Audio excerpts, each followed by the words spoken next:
The Kansas City T-Bones proudly present T-Bones Baseball on the Air. Members of the American Association of Independent Professional Baseball Clubs and home of fun well done.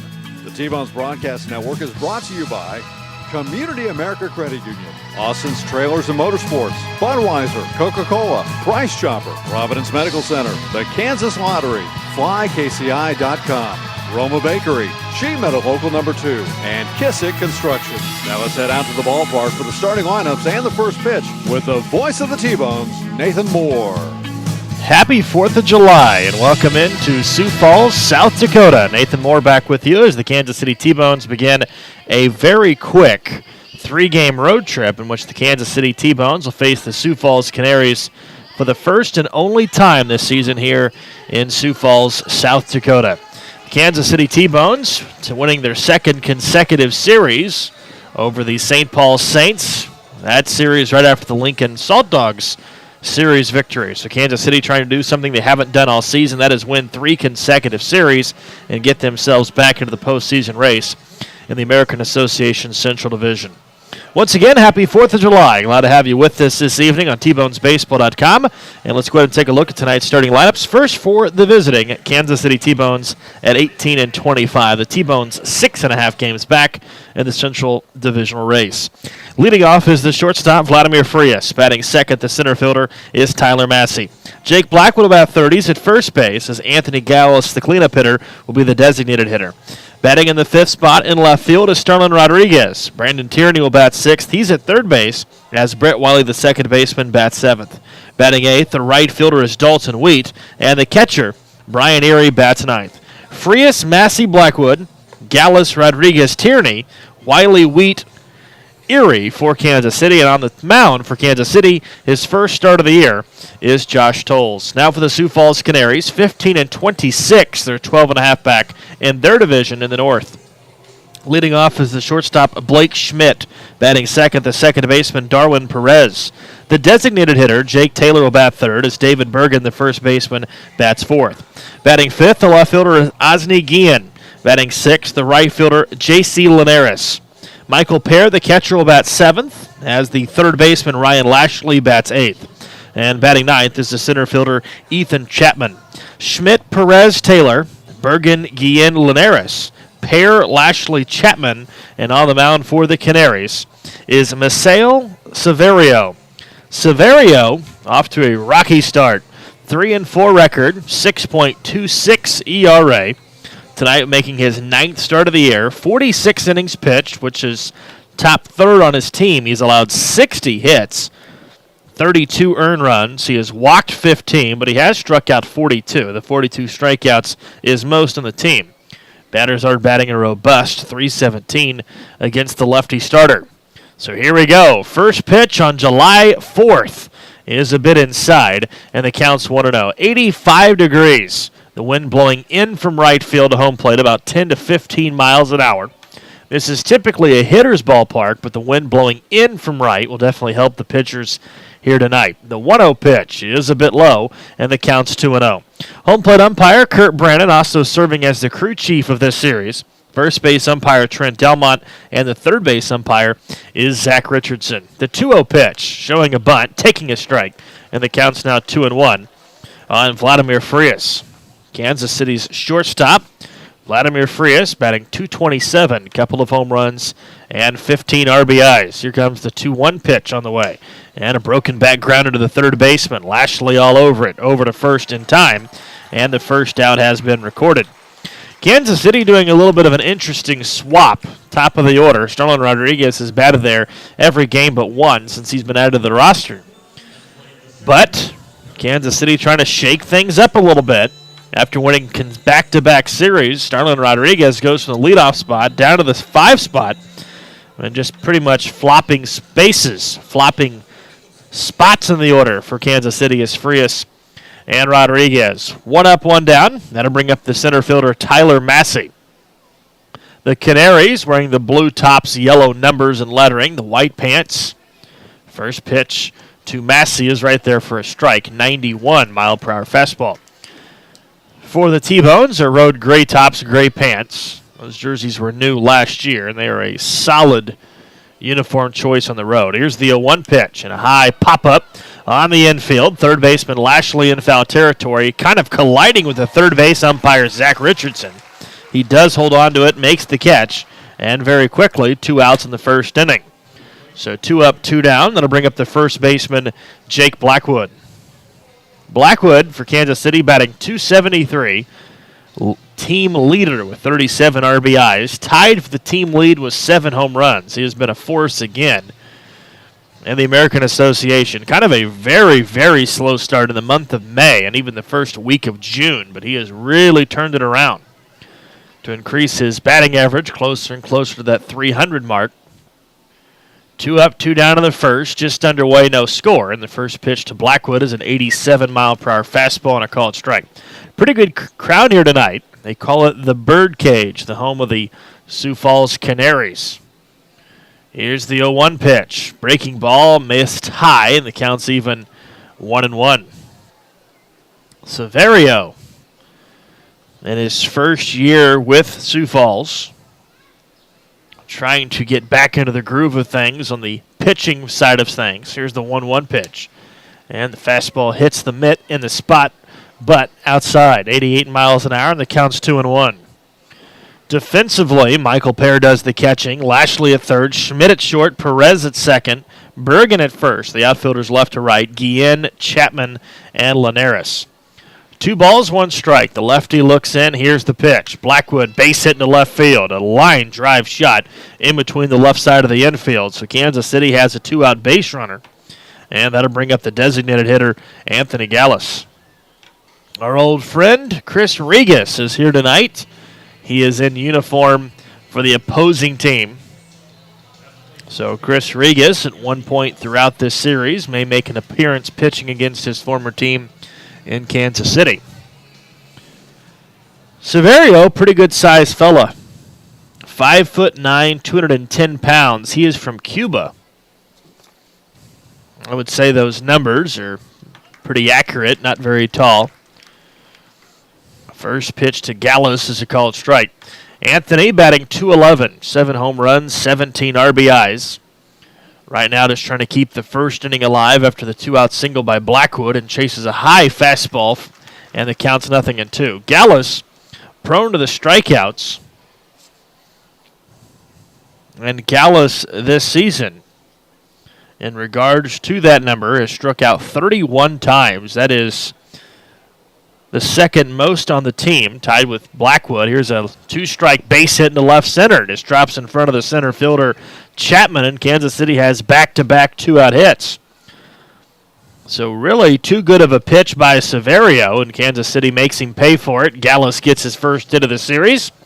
And Kansas City with back-to-back singles has runners in scoring position for the left fielder, Starlin Rodriguez. So now we'll see if the managerial move of John Massarelli turns into fruition as he moved Frias and Rodriguez into the opposing spots in the order.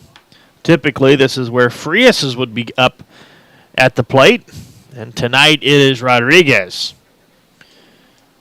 2 on, 2 out, top of the first, no score. Game 1 of 3. First pitch is in the dirt. Good block by the catcher Pear, and the count is 1-0. And now, obviously, the catcher not expecting that pitch. He will come in to have a word with the starting pitcher, and probably just to help kind of maybe convey the message is the second baseman Perez, who now will go back to his spot defensively on the right side of the infield. A couple of quick outs. Severio got Frias and Massey out, both outs on the infield, and then back-to-back 2-out singles. So Kansas City a base hit away from taking the first initial lead of the series, trying to get back into that win column. Severio looks in, check of the runner, nobody holding either runner. And the 1-0 pitch is a vicious swing and a miss. Rodriguez looking for a 3-run homer and missed everything. 1 ball, 1 strike. They're calling for a gorgeous series in regards to temperature. Pretty nice here the next couple of days. There was some pop-up storms in the area the last couple of days. The 1-1 pitch is a strike at the knees, and Rodriguez, as he does at least once per game, just glares at the home plate umpire in disbelief. And the count's 1 ball, 2 strikes. Rodriguez already getting the home plate umpire frustrated as he's shaking his head forcefully behind the plate. That's not a good sign. We're only in the first inning. 1 ball, 2 strikes. Here comes the pitch. Rodriguez pops it up. Shallow right field. Perez on the run, and the second baseman tries to make a basket catch, drops the ball, and Blackwood, who never stopped running, comes around to score, and Gallus goes first to third. It's a drop pop-up by the second baseman, Perez, and Kansas City takes the lead. So an E4 by Perez. Blackwood scores from second base. Gallus goes first to third. And when a team doesn't want to play defense, you've got to take full advantage, and Kansas City does in the first inning. So back-to-back 2-out singles, now an E4 on a dropped pop-up by the second baseman, Perez. And Kansas City continues the inning, already with the 1-0 lead. So Rodriguez does not get an RBI, but he does extend the inning to Brandon Tierney. And Tierney all over a fastball, fouls it straight back. Brandon Tierney did not start in the St. Paul series. Jimmy Mojica was the starting third baseman. Mojica not in the lineup tonight. Behind Brandon Tierney is the second baseman, Wiley. Tierney didn't play not because he wasn't performing. That was not the reason. Tierney is batting .313. He is batting the highest of any starter for Kansas City this year. Couple of young guys, limited plate appearances, Dalton Wheat and Mojica, the only 2 batters batting better than Brandon Tierney this year. He has been the most consistent hitter from day one. But he did not play at all in the St. Paul series. But he is in there today, here in the first inning, in an RBI opportunity. 1 run is in, and the 0-1 pitch is a bit high. 1 ball, 1 strike as the fastball missed. So now, not only does the dropped pop-up give away a run to Kansas City, but it also forces Severio to throw additional pitches in the first inning, which obviously every additional pitch he throws is a little bit closer and closer. You get into this bullpen of Sioux Falls, and a team that has got a 5.38 ERA. They really have had some struggles in the bullpen. 1 ball, 2 strikes on the third baseman, Tierney. Kansas City has runners on the corners. Severio's 1-2 pitch is a bit outside. 2 balls, 2 strikes. Tierney with the 1 home run, 15 RBIs. He has been pretty much the daily third baseman for Kansas City. Right here, he looks to get hit number 48. That would also be tied amongst the team lead. Massey has 48. He has 47 hits. Severio looking in, still looking in. The 2-2 pitch is a foul ball, straight back. So that drop pop-up has now extended 8 additional pitches by Misael Severio. Misael, spelled M-I-S-A-E-L. He is from Cuba. A gorgeous night at the ballpark. Temperatures once again in the low 80s. There is a breeze blowing in from right field. Flag is just about to rip off the base of it. Severio looks in. 2-2 pitch and a high pop-up the right side. Linares will give chase. He runs out of room. It goes into the seats. And more pitches thrown by Severio. The count stays at 2 balls, 2 strikes.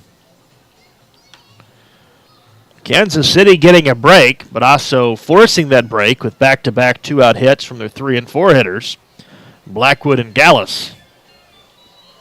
Perez wasn't trying to do anything fancy. He was running a good 50 feet to his left in foul territory or nearing the foul line of first base, and he tried to make a basket catch and just flat-out dropped the ball. Another 2-2 pitch to Tierney. Way outside and high. Ball 3-2. Now, this will give Kansas City an additional advantage. Rodriguez will be running on the pitch from first. So now anything into the gap, perhaps, he would be able to score easily with his speed. The center fielder, Chapman, pretty much is threatening Tierney to hit it his way. He is very shallow in center, and he's also shooted to a right. A ton of room in left center field. There goes the runner. 3-2 pitch. Ground ball to the mound. And Severio will just throw it to first. It's like a laser throw. And the inning is over, but not before Kansas City takes the lead, courtesy of a dropped pop-up by Perez, the second baseman. We head to the bottom of the first inning. 1-0 Kansas City.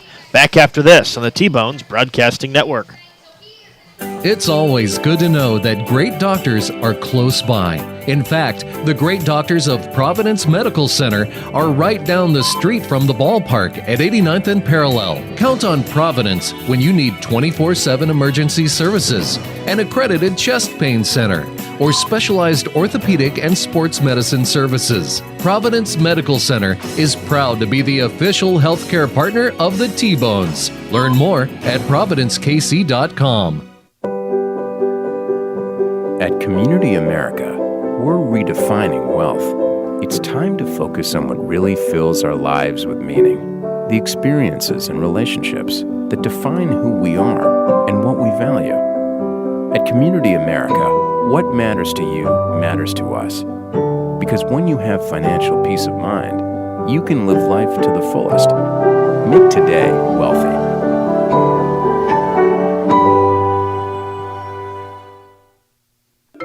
I loved when the ice cream truck came around as a kid, the familiar music and the cool treats on a hot summer afternoon.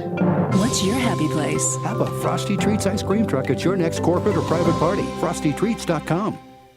Country Inn & Suites in Village West is the official hotel of the KC T-Bones. We conveniently share the parking lot with the stadium and offer access to the best shopping and entertainment. Enjoy a comfortable stay with top-notch services and amenities. Start your day off right with our Be Our Guest breakfast. Our exceptional service makes Country Inn & Suites the ideal hotel in KC for anyone traveling for business or pleasure. Stay with us on your next trip and we'll have you saying, I love this country. Book today at countryinns.com/Kansas City KS. I loved when the ice cream truck came around as a kid, the familiar music and the cool treats on a hot summer afternoon. What's your happy place? Have a Frosty Treats ice cream truck at your next corporate or private party. FrostyTreats.com. We head to the bottom of the first inning, 1-0 lead for Kansas City. Nathan Moore back with you live at Sioux Falls, South Dakota. On the mound for the first time this year, making his first start, Josh Tolles. And the very first pitch at the bottom of the first was a shot down the left field line. Blake Schmidt lines one down the left field line. Rodriguez got to it in a hurry. And because of that quick reactionary time by Rodriguez, an appeared leadoff double was just a long single. So Blake Schmidt gives Sioux Falls their first base runner. And now that'll bring up the second baseman, Darwin Perez. Perez gave Kansas City the run in the first inning, top of this inning, with a dropped pop-up. Obviously, he will look to redeem himself on the offensive end. .269 hitter, 1 home run, 2 RBIs, and Tolles' next pitch is in the dirt. Josh Tolles, 3-2 record, 3.77 ERA. This was his 14th appearance, and once again making his first start of the year. A soft-tossing left-hander who throws it over to first, and Blake Schmidt really not big of a lead. The only thing that really concerns, or the only concerning thing about Tolles when he is on the mound is typically he works very, very slow. And obviously to keep your defense involved and obviously to keep a good tempo, you want to get back onto the mound. Go back to work. Ground ball up the middle. Back-to-back hits in the bottom of the first inning. So the Canaries, who have just been really off to a bad run of things ever since the good start. They are 12.5 games back of the division lead St. Paul. They are 15-26. They are 11 games behind 500. So this is a prime opportunity really for a starter to get that first start under his belt. An offense that really hasn't been that great, but really an offense that hasn't been that bad either. They have the ability to hit for extra bases. They do have 36 home runs. That is 4 more than Kansas City has hit, but a team batting average under 250. So now Jake Taylor will come to the plate. Runners at first and second, nobody out. And this pitch by Taylor is fouled off. Jake Taylor, the former Red Hawk, former Blaster, and former brief Kansas City T-Bone, now in Sioux Falls. 265 hitter, 3 home runs, 15 RBIs. He is batting in the 3 spot, and he is the designated hitter for the Canaries. He also has the ability to catch and play first. High pop-up that'll reach the seats. And Tolles, after giving up back-to-back singles in his first inning, comes back and gets ahead of Taylor 0-2. Tolles has the ability for strikeouts. That big looping curveball that usually registers around 68, 69 miles an hour with the fastball that reaches the upper 80s. The wind once again picking up. The 0-2 pitch. Big breaking ball. Got him looking. So there's that big hook on cue. 67-mile-per-hour curveball. And the first strikeout of the game for Tolles is his first out of the game. Defensively, Josh Tolles will use this defense at some time. Brian Airy will do the catching. Tierney at third. Frias at short. Wiley at second. Blackwood at first. And the outfielders left to right. Rodriguez, Massey, and Wheat. The only out of the inning has been recorded the tough way, the strikeout way. So 2 on, 1 out for the first baseman, David Bergen. He's the dangerous hitter, 292, 6 homers, 28 RBIs. He is the most dangerous hitter in the order. And the first pitch, a big golf swing, swung on and missed. David Bergen, 6 home runs, leads the team. 28 RBIs, leads the team. 10 doubles, leads the team. You hear the trend. Obviously, he is their best hitter. On paper, that is, right now. Kansas City, Josh Tolles looking for a possible ground ball, a double play opportunity. Tolles, a long look in, the 0-1 pitch, and he misses a bit outside. Sioux Falls has committed 45 errors this year by their infielders and outfielders. 44 before today, so now they have 45. Kansas City on the other side of the spectrum has 39. 1 ball, 1 strike. The runners go. The throw to third. Brian Airy's throw is on the money. A rough, terrible decision by Blake Schmidt. Really not even close. And Kansas City is going to get the second out via the defense as Brian Airy just guns down Blake Schmidt trying to steal third base. I don't really know what he was thinking. Schmidt, 9 stolen bases, has now been caught 6 times. But Brian Airy with a perfect throw to third. Now, 2 outs, runner at first base, and now Tolles has 1 less out to worry about. Plus, he takes a runner away from the bases with their best hitter at the plate. And not a very good baseball decision. Tolles coming set. Check of the runner at first, and the 2-1 pitch is a bit outside. 3 balls and a strike. So Tolles trying to work away from the leadoff troubles. First 2 reach with singles. Trying to find a way to get the third and final out of the first inning. Kansas City leads it 1-0. Another snap throw to first, almost threw it away. That is the 4th time Tolles has already thrown over to first. So the first out of the game for Tolles, a strikeout. The second out of the game for him was a nice snap throw from Brian Airy, who caught Blake Schmidt trying to steal third. 3-1 pitch. And he walked him. Boy, that caught stealing looks even larger now, doesn't it? So instead of the bases being loaded and 1 out, it's runners at first and second, 2 outs. And up comes the left fielder, Osni Guillen.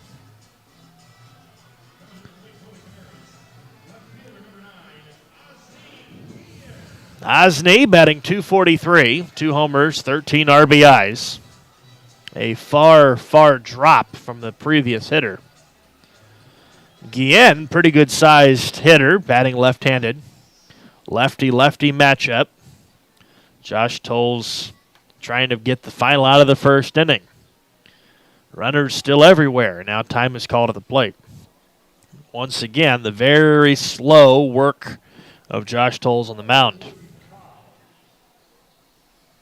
3 base runners in the inning, but 2 outs. Kansas City leads the game 1-0. We're in the first.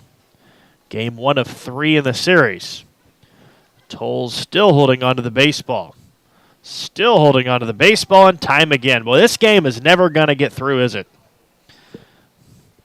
Josh Tolles, once again, this is what concerns me in regards of just watching the game, watching the way he works, especially as a starting pitcher. You've just got to get yourself in a tempo. You've got to feel confident about your ability to use the defense and to pitch the ball, and that's a great pitch on the outside corner at the knees for a called strike. Tolles just needs to trust himself, trust his stuff. His defense will do the work. But you've got to have a quicker tempo, a better pace of the game. 1 strike on Guillen. Tolles check of the runner. Still looking back at second, and the 0-1 pitch. Good. Curveball for a strike. 0-2. So jumps ahead of Guillen. No balls, 2 strikes. 1-0, bottom of the first. A 30-minute first inning thus far. Runner at second base is Perez. He singled. Runner at first base is Bergen. He walked with 2 outs. And the 0-2 pitch. Big breaking ball that missed outside. 1 ball, 2 strikes. Tomorrow night, Kansas City will throw Jordan Cooper, followed by Kickham on Wednesday night. Then the T-Bones will return home and have Holman and Messer, the probable starters in the first 2 games over the weekend. Fly ball, center field. Massey is there, and the inning is over. So a couple of singles, also a walk involved, but a very big, costly caught stealing at third base by Blake Schmidt alters the inning. We head to the bottom, or we head to the top of the second inning. Kansas City with the lead. It's 1-0. Back after this on the Kansas. No matter how large or small your digging project may be, no matter how urban or rural, you must always call 811 before any digging project. 811 is our national one-call number, alerting your local utility companies to come out and mark any lines they have near your dig site. So before you do this or this, make sure you do this. For digging projects big or small, make the call to 811, brought to you by Common Ground Alliance. It's always good to know that great doctors are close by. In fact, the great doctors of Providence Medical Center are right down the street from the ballpark at 89th and Parallel. Count on Providence when you need 24/7 emergency services, an accredited chest pain center, or specialized orthopedic and sports medicine services. Providence Medical Center is proud to be the official healthcare partner of the T-Bones. Learn more at providencekc.com. Country Inn & Suites in Village West is the official hotel of the KC T-Bones. We conveniently share the parking lot with the stadium and offer access to the best shopping and entertainment. Enjoy a comfortable stay with top-notch services and amenities. Start your day off right with our Be Our Guest breakfast. Our exceptional service makes Country Inn & Suites the ideal hotel in KC for anyone traveling for business or pleasure. Stay with us on your next trip and we'll have you saying, I love this country. Book today at countryinns.com/Kansas City KS. No matter how large or small your digging project may be, no matter how urban or rural, you must always call 811 before any digging project. 811 is our national one-call number, alerting your local utility companies to come out and mark any lines they have near your dig site. So before you do this or this, make sure you do this. For digging projects big or small, make the call to 811, brought to you by Common Ground Alliance. Top of the second inning, 1-0 lead for Kansas City. Nathan Moore back with you at the Birdcage in Sioux Falls, South Dakota. Game 1 of 3, Brett Wiley at the plate. He is facing off against Severio. 0-1 pitch, a big swing and a miss on a high fastball, and the count's 0-2. Kansas City scored 1 run in the first inning on a couple of hits and a prime E4 on the second baseman Perez. He dropped pop-up that allowed the run to score. Blackwood was that run. On the other side, the Canaries took a couple of leadoff hits and a 2-out walk, but couldn't score. 0-2 pitches and a mile into the air. In play, perhaps. Lashley calling for it. He'll make the catch and one away. That is the second foul pop-up that is caught by the third baseman, Lashley. So, one up, one down, and up comes the right fielder, Dalton Wheat.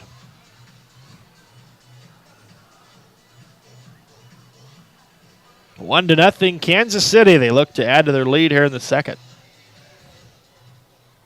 Misael Severio has the sign. Kind of a methodical windup. He takes an elaborate amount of time. His first pitch is high for a ball. That works quick for the most part.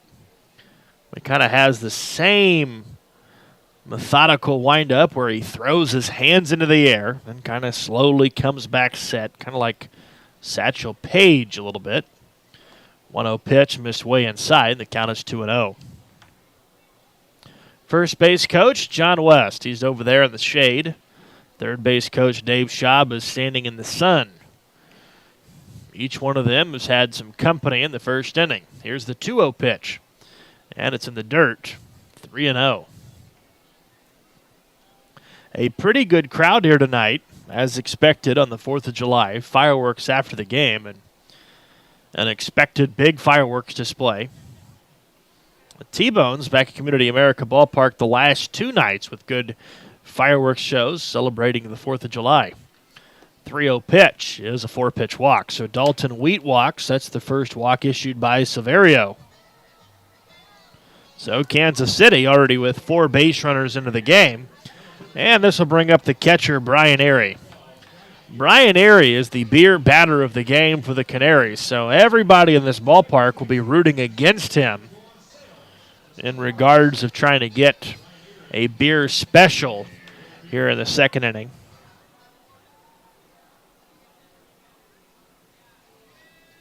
Runner at first is Wheat. He represents Kansas City's potential second run of the game. There we go again. Arms flying into the air by Severio. Now he will just throw it to first. Dalton Wheat picked off by a mile. He threw his arms up into the air as if he thought the pitcher had balked, but no argument from John West. Dalton Wheat will just head back to the dugout, so each team has lost a runner on the bases. So Dalton Wheat, after a 4-pitch walk, is picked off at first base, and once again, it really wasn't that close. He was out by about 3 feet. So 2 outs, and now Brian Airy will look to reset the offense here in the second.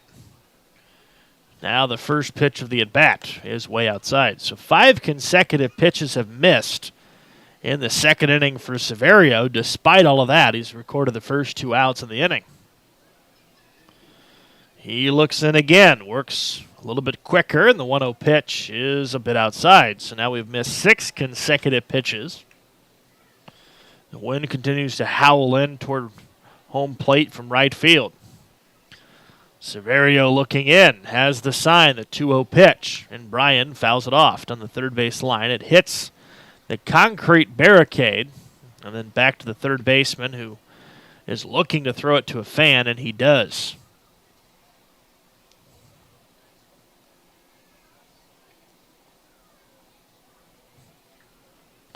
Two balls, 1 strike. Kansas City looking for their third hit of the game. Here comes the 2-1 pitch and a big swing and a miss on a fastball. And Brian, from a 2-0 count, now has the count tied at 2 balls, 2 strikes. This game now really on both sides just like watching in slow motion. There's really not a lot of energy, not a lot of excitement. Brian tried to check his swing. He did check his swing, according to Trent Delmont. Boy, from this angle, he looked very, very committed. Brian probably caught himself a big break. The entire infield was already running back to the dugout.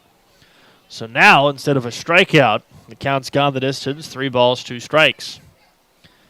So Kansas City with a pretty good break here in inning number 2. Severio trying to end the inning, just facing the 3 batters in order. 3 balls, 2 strikes. And the pitch on the way. Breaking ball, got him swinging. And Brian Airy is going to make everybody here in Sioux Falls happy, as Severio has his first strikeout in the game. and a beer special for all the patrons. We head to the bottom of the second, 1-0 Kansas City on the T-Bones Broadcasting Network. It's always good to know that great doctors are close by. Providence Medical Group has offices in Bonner Springs, Basehor, Tonganoxie, Lansing, Leavenworth, and KCK. That's why we're the go-to community hospital in the region. If you're a T-Bones fan, count on the medical team that takes care of your team. The great doctors of Providence Medical Center, just east of the ballpark at 89th and Parallel. Learn more at providencekc.com. Heathwood Oil Company was the first independently owned oil company in Kansas City, and they're now one of the oldest continuously family-owned oil companies in the Midwest, featuring Citgo lubricants. With a current bulk storage capacity of over 250,000 gallons, they have the products you need. Let Heathwood and Citgo design a Citgo lubricants program to reduce cost and increase production. Call 913-321-1764 or email sales@heathwoodoil.com. Heathwood and Citgo, your lubrication specialist since 1926.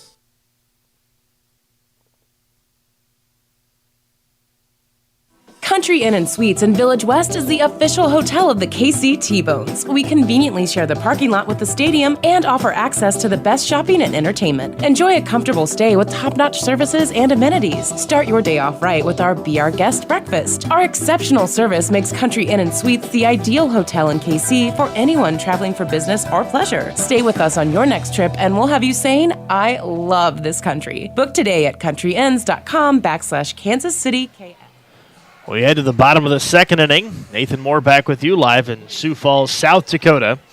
Game 1 of 3 in this 3-game series between the Canaries and the T-Bones. 1-0 lead Kansas City. They scored that 1 run in the first.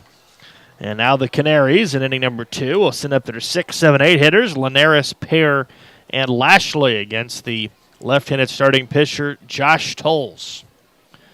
J.C. Linares batting 172, shows a bunt, and takes the ball outside. Kansas City, 1 run on 2 hits, no errors. The Canaries, no runs on 2 hits, 1 error. And, of course, I think I've made enough comments already that 1 run is aided by that 1 error. Second pitch is low, 2-0. Linares, just 1 home run, 3 RBIs. 2-0 pitch is a strike on the outside corner.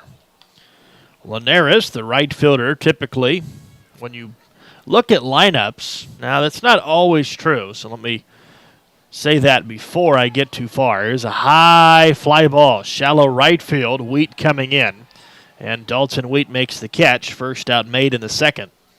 Well, when you make an order, when you make up a lineup, typically, and once again, not always, typically, your power spots in your order, your first baseman, your third baseman, and your right fielder. Sometimes, most oftentimes, your corner outfield spots. So those 4 spots in your order, typically, not always, once again, your 4 better hitters on a team. Most of the time, that's how it kind of works. So when you have a right fielder like Linares, who's batting just 170 with no power, that's kind of an interesting entitlement to this lineup. First pitch is in there for a strike on the catcher, Michael Pear.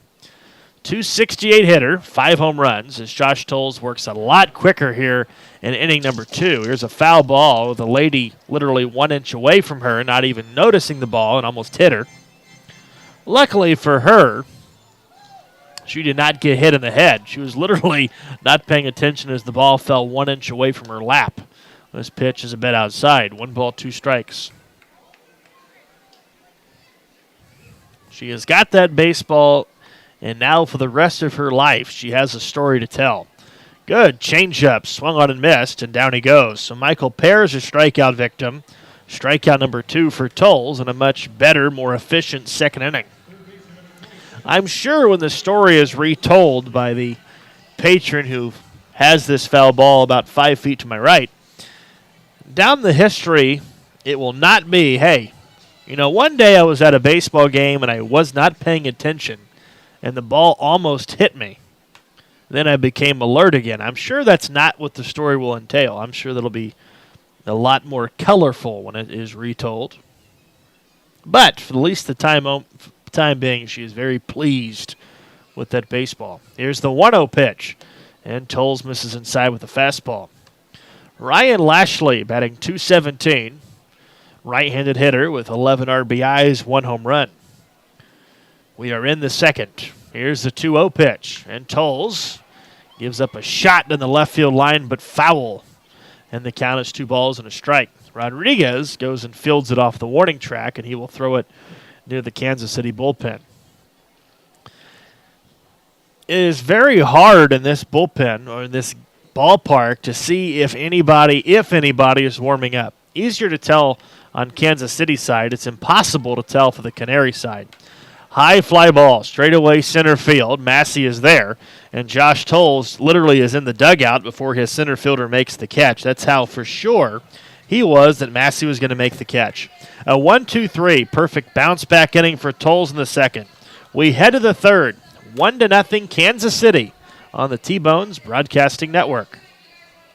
Country Inn & Suites in Village West is the official hotel of the KC T-Bones. We conveniently share the parking lot with the stadium and offer access to the best shopping and entertainment. Enjoy a comfortable stay with top-notch services and amenities. Start your day off right with our Be Our Guest breakfast. Our exceptional service makes Country Inn & Suites the ideal hotel in KC for anyone traveling for business or pleasure. Stay with us on your next trip and we'll have you saying, I love this country. Book today at countryinns.com/Kansas City KS. It's always good to know that great doctors are close by. In fact, the great doctors of Providence Medical Center are right down the street from the ballpark at 89th and Parallel. Count on Providence when you need 24/7 emergency services, an accredited chest pain center, or specialized orthopedic and sports medicine services. Providence Medical Center is proud to be the official healthcare partner of the T-Bones. Learn more at providencekc.com.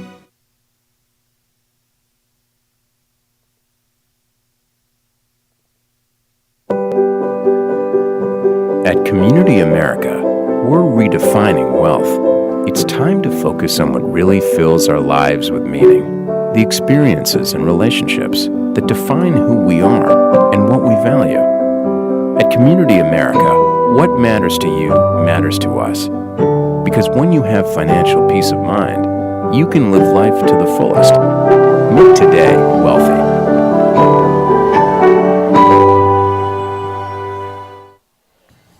We move on to the third inning. Kansas City has a 1-0 lead.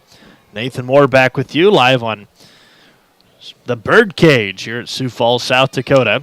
First pitch swinging. Frias sends one in a shallow right field. Linares, a feet-first slide into right field. Holds on to the baseball for the out. So Vladimir Frias robbed of a hit. Linares did not make it look pretty, did not make it look easy, but the job done nonetheless. So a nice defensive play by the right fielder Linares. And the first out recorded here in the third. It is the 4th of July. A lot of families enjoying celebratory things with the families. Glad to have you with us if you're listening or watching back home on tbonesbaseball.com. Tyler Massey, his second appearance at the plate, takes a called strike. Baseball has always been a big tradition on the 4th of July. It's a day where really there's always a game on. Major League Baseball has games on early in the morning, afternoon, all the way through the late evening. It is a sports holiday, and it has become a big baseball holiday, as has Memorial Day. It's kind of one of those special days and that families reflect on a lot of individuals and a lot of group events. There's a strike on the inside corner, and Massey behind the count of 1-2.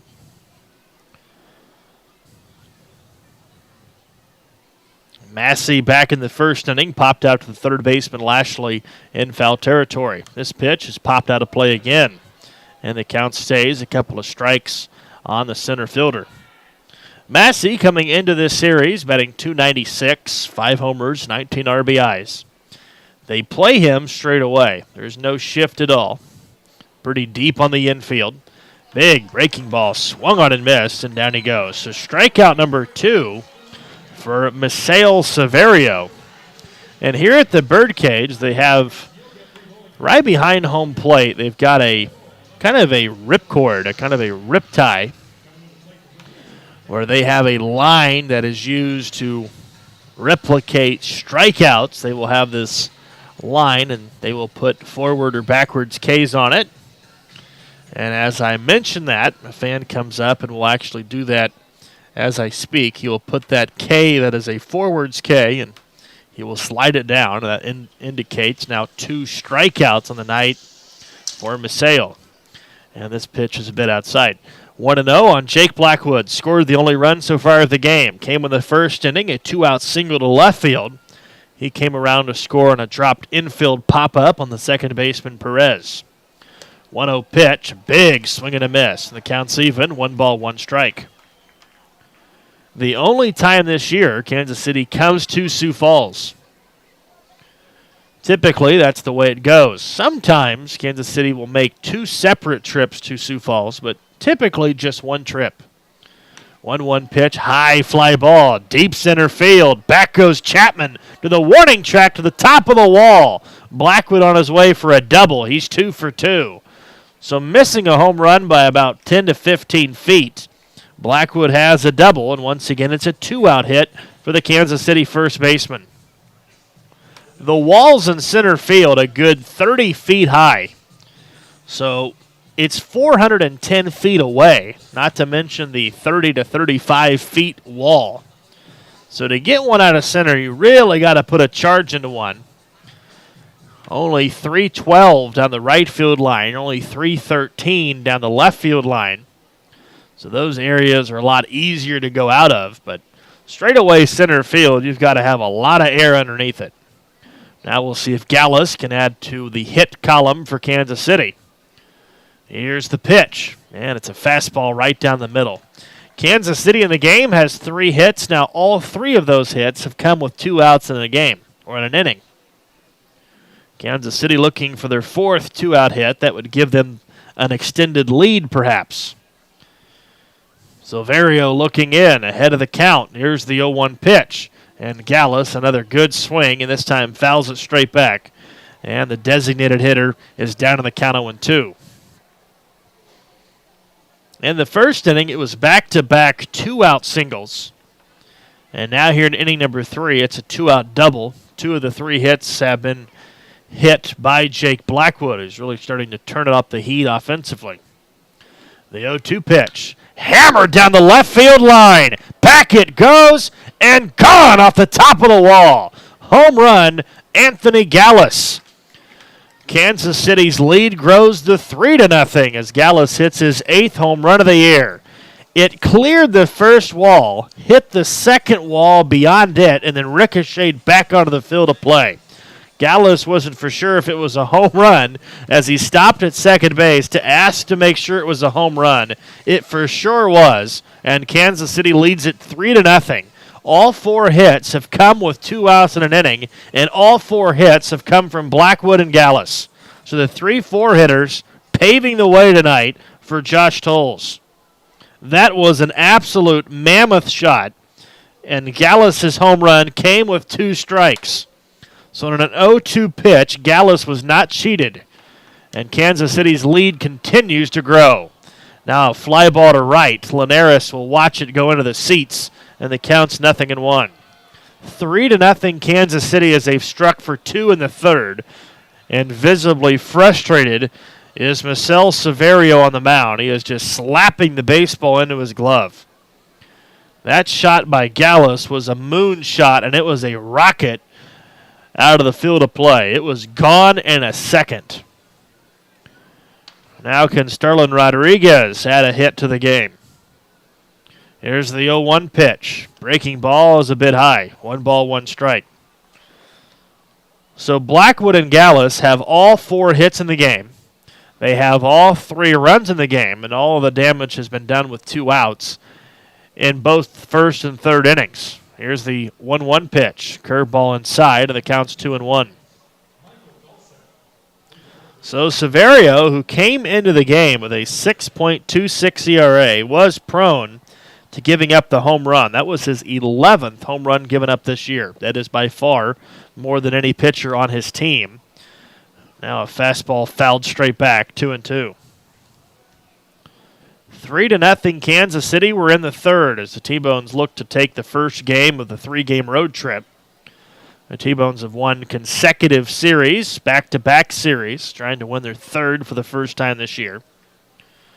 Here comes the 2-2 pitch, and a swing and a miss, a fastball that was above the eyes of Rodriguez. Third strikeout of the game, but a 2-out double by Blackwood and a 2-out bomb by Gallus extends the lead. We head to the bottom of the third inning. 3-0 Kansas City on the T-Bones Broadcasting Network. At Community America, we're redefining wealth. It's time to focus on what really fills our lives with meaning. The experiences and relationships that define who we are and what we value. At Community America, what matters to you matters to us. Because when you have financial peace of mind, you can live life to the fullest. Make today wealthy.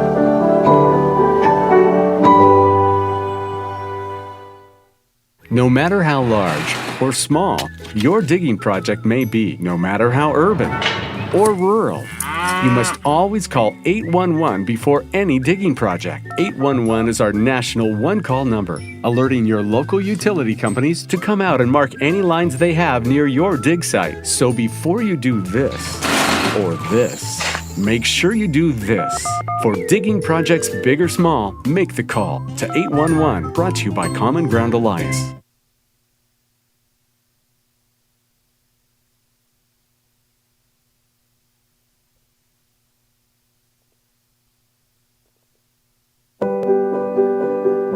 At Community America, we're redefining wealth. It's time to focus on what really fills our lives with meaning. The experiences and relationships that define who we are and what we value. At Community America, what matters to you matters to us. Because when you have financial peace of mind, you can live life to the fullest. Make today wealthy.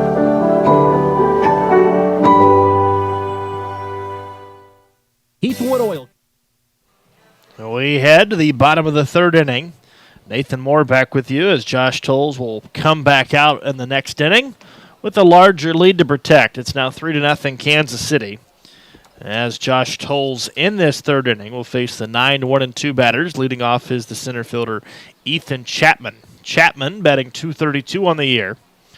3 home runs, 12 RBIs, lefty-lefty matchup for Chapman out of the bottom of the order. 1 ball, 1 strike as Tolles looks in and the pitch. And the fastball missing inside. 2 balls and a strike. Sioux Falls coming into the game, coming into the series 15-26. Unfortunately for them, they are in the same division as St. Paul, who has the best record in the league. Fortunately for them, though, Kansas City was able to help the Canaries as the T-Bones took 2 out of 3 from the Saints. In fact, Kansas City has had really good success this year against St. Paul. They've had a winning record against the Saints. Kansas City has gone 4-3 against St. Paul in the 7 games this year. So they are really solid against the Saints. Here's the 2-2 pitch. Breaking ball, a little popper. Shallow left center field is going to drop in for a hit. So the number 9 batter, Ethan Chapman, comes through. That is the 3rd hit of the game for the Canaries, and a leadoff single here in the 3rd. And up comes the shortstop, Blake Schmidt, who singled in the 1st inning. Blake Schmidt might have been the big turning point for Kansas City's defensive help in the 1st inning. With their best hitter at the plate, which is David Bergen, Sioux Falls had runners at 1st and 2nd, only 1 out, and Blake Schmidt made the 2nd out of the inning trying to steal 3rd. It was not a designed double steal because the runner at 1st, Darwin Perez, never moved. So obviously it was not a called steal by the coaching staff. It was just Blake Schmidt going on his own, and it was a horrible decision. So now he looks to make up for that mistake. He's batting .377, so he has had some success, and he has done that on 58 hits and 154 at-bats, one of the best hitters in 2016 in this league. He has been a very difficult out. And now time is called. When runners get on base, Josh Tolles, his speed goes down to an absolute deadlock. He just really slows down and has to hold the runner at first. When nobody is on, Tolles works 10 times quicker. Runner at first, nobody out. We're in the bottom of the third. Kansas City with a 3-0 lead. And here's the pitch. Runner goes. Base hit right side. A hit and run was perfectly executed. And the Canaries have runners at first and third, nobody out. So right after Kansas City scored in the top of the third inning, here come the Canaries on a first to third on back-to-back singles again. So the Canaries are not having any trouble against Josh Tolles, at least in the 2+ innings. He has given up 4 hits already, also a walk, so 5 base runners in 2+ innings. So he is being tested here. And now the Canaries will send up the second baseman, Darwin Perez, who is also singled in this game. So Blake Schmidt already 2 for 2 in 3 innings. And that slow, methodical move by Josh Tolles did not help him as Chapman easily went first to third. Now the high leg kick, the throw to first, and not close. Back easily is Blake Schmidt. Tolles got out of the damage in the first inning, first and second one out, because of a caught stealing. It will not be that easy this inning. Now they will need a double play ball, and if that is the case, they will concede a run. Here's a popper, shallow right. Back goes Wiley. It's going to fall for a hit. And back-to-back-to-back singles for Sioux Falls in the third. So 3 consecutive hits. And to score is Ethan Chapman. Schmidt goes to second, and Josh Tolles has now given up 5 hits already and not even an out in the third inning. So now a 3-0 lead becomes a 3-1 lead as the Canaries are starting to look like a team that is starting to come out of the doldrums in the bottom of the league. 12.5 games back of first place in the North Division, and they are on fire right now, at least against Josh Tolles. They're finding spots in the defense. Now Jake Taylor to the plate. Taylor struck out looking in the first inning, goes after the first pitch here and fouls it off on the third base line. Well, Kansas City and Josh Tolles could really use a double play ball. The T-Bones that have been out hit in this game 5-4, but the T-Bones, courtesy of a 2-out, 2-run homer in the top of this inning by Gallus, extended their lead to a 3-1 lead, or at the time it was 3-0. Now Tolles looking in. The 0-1 pitch is in the dirt, and the count's even, 1 ball, 1 strike. A grass infield, grass outfield. The only turf field in the league is in Wichita, so a normal natural surface. A good field quality, so no really horrible hops or anything like that here at this ballpark. They take a good care of it. An older stadium. Tolles looks at the runners. 1-1 pitch. Ground ball to short. Double play ball. Out at second. Wiley to first. Low throw. Blackwood can't field it. A run will score on an error in the inning. Boy, that has been kind of the key the last 2 nights. Wiley just spiked it into the ground, and Blackwood couldn't field it. A run is in. Only 1 out on the double play. It's a throwing error by Brett Wiley. Schmidt scores the second run of the inning. Perez out at second base. It is a fielder's choice. It goes 6-4, E4. And it's now 3-2, and Kansas City has had a lot of problems the last 2 days, going from the infield to first base.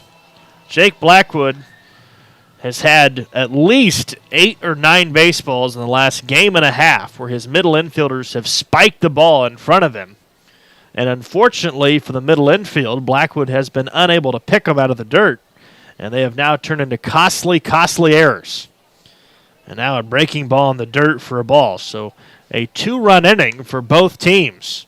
And the Canaries have the potential game-tying runner at second base and only 1 out in the inning. So 3 consecutive hits, a routine double play ball that was not turned, has turned this inning upside down. Tolles looks at the runner. The 1-0 pitch is a high fly ball, pretty well driven to straightaway center field.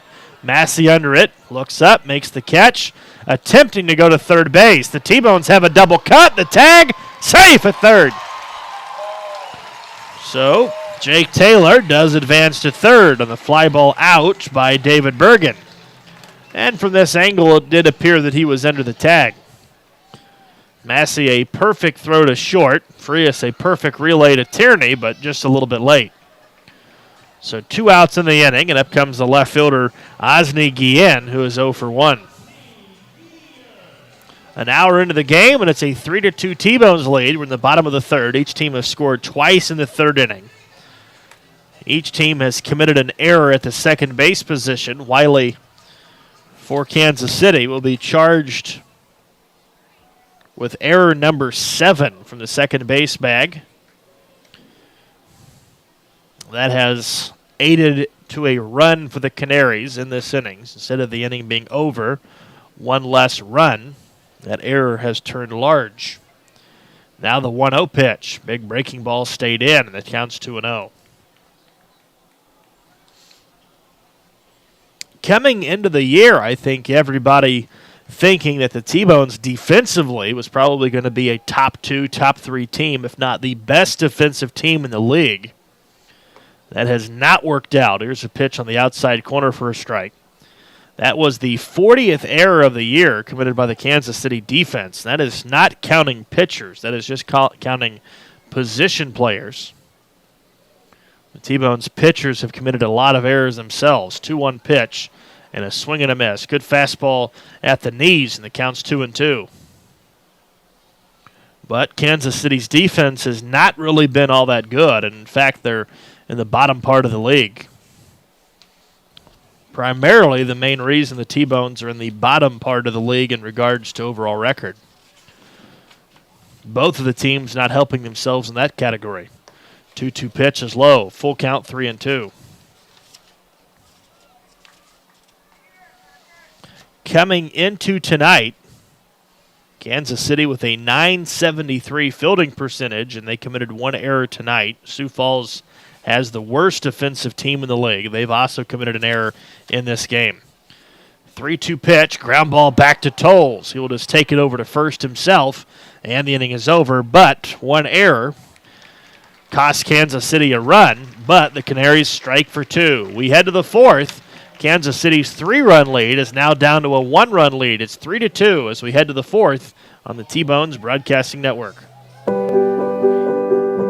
At Community America, we're redefining wealth. It's time to focus on what really fills our lives with meaning. The experiences and relationships that define who we are and what we value. At Community America, what matters to you matters to us. Because when you have financial peace of mind, you can live life to the fullest. Make today wealthy.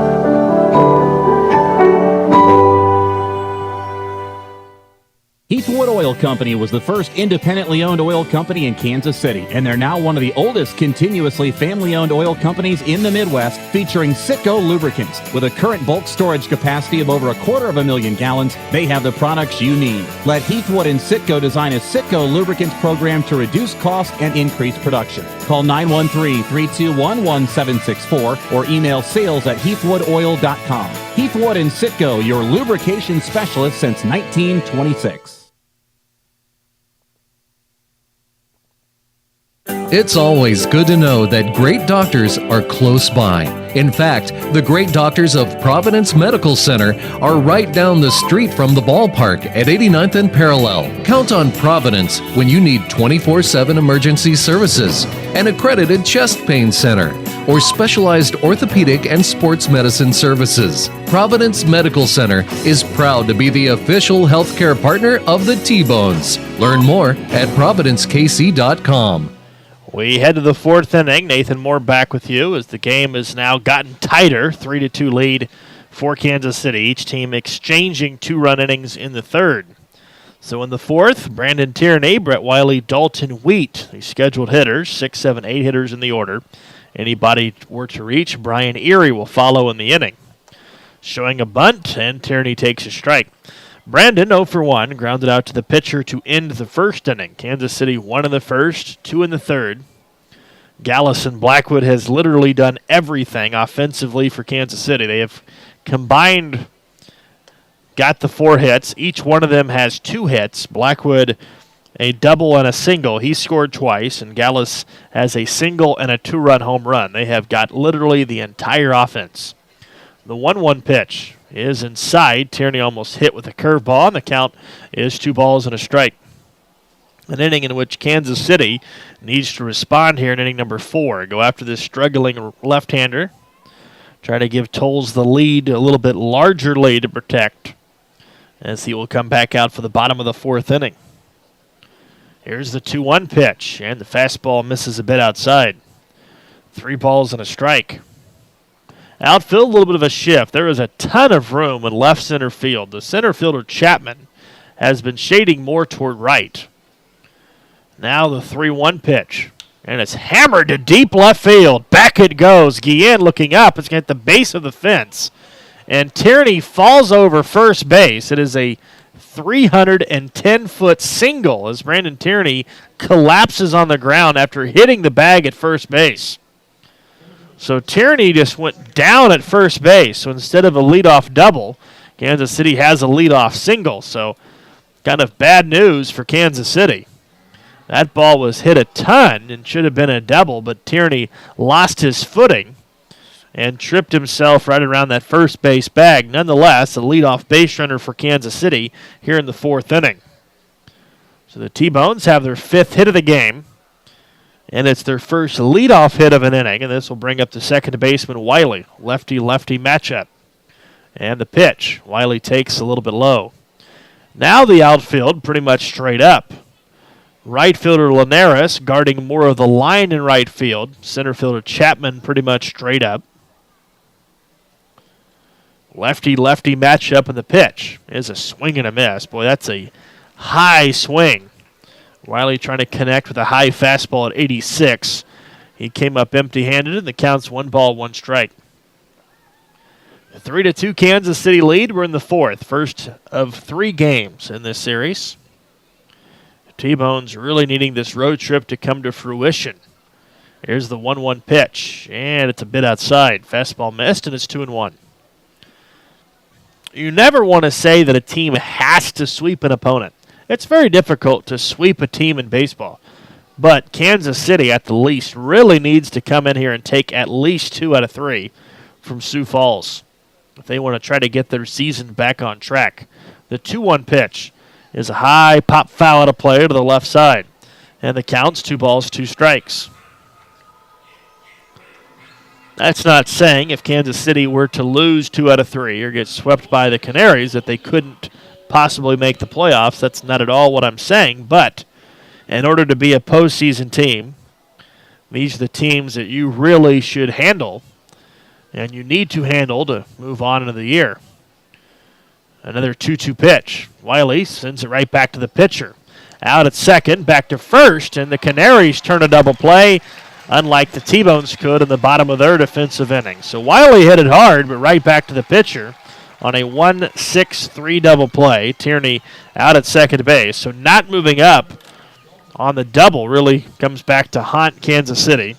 And now 2 outs for the right fielder Dalton Wheat.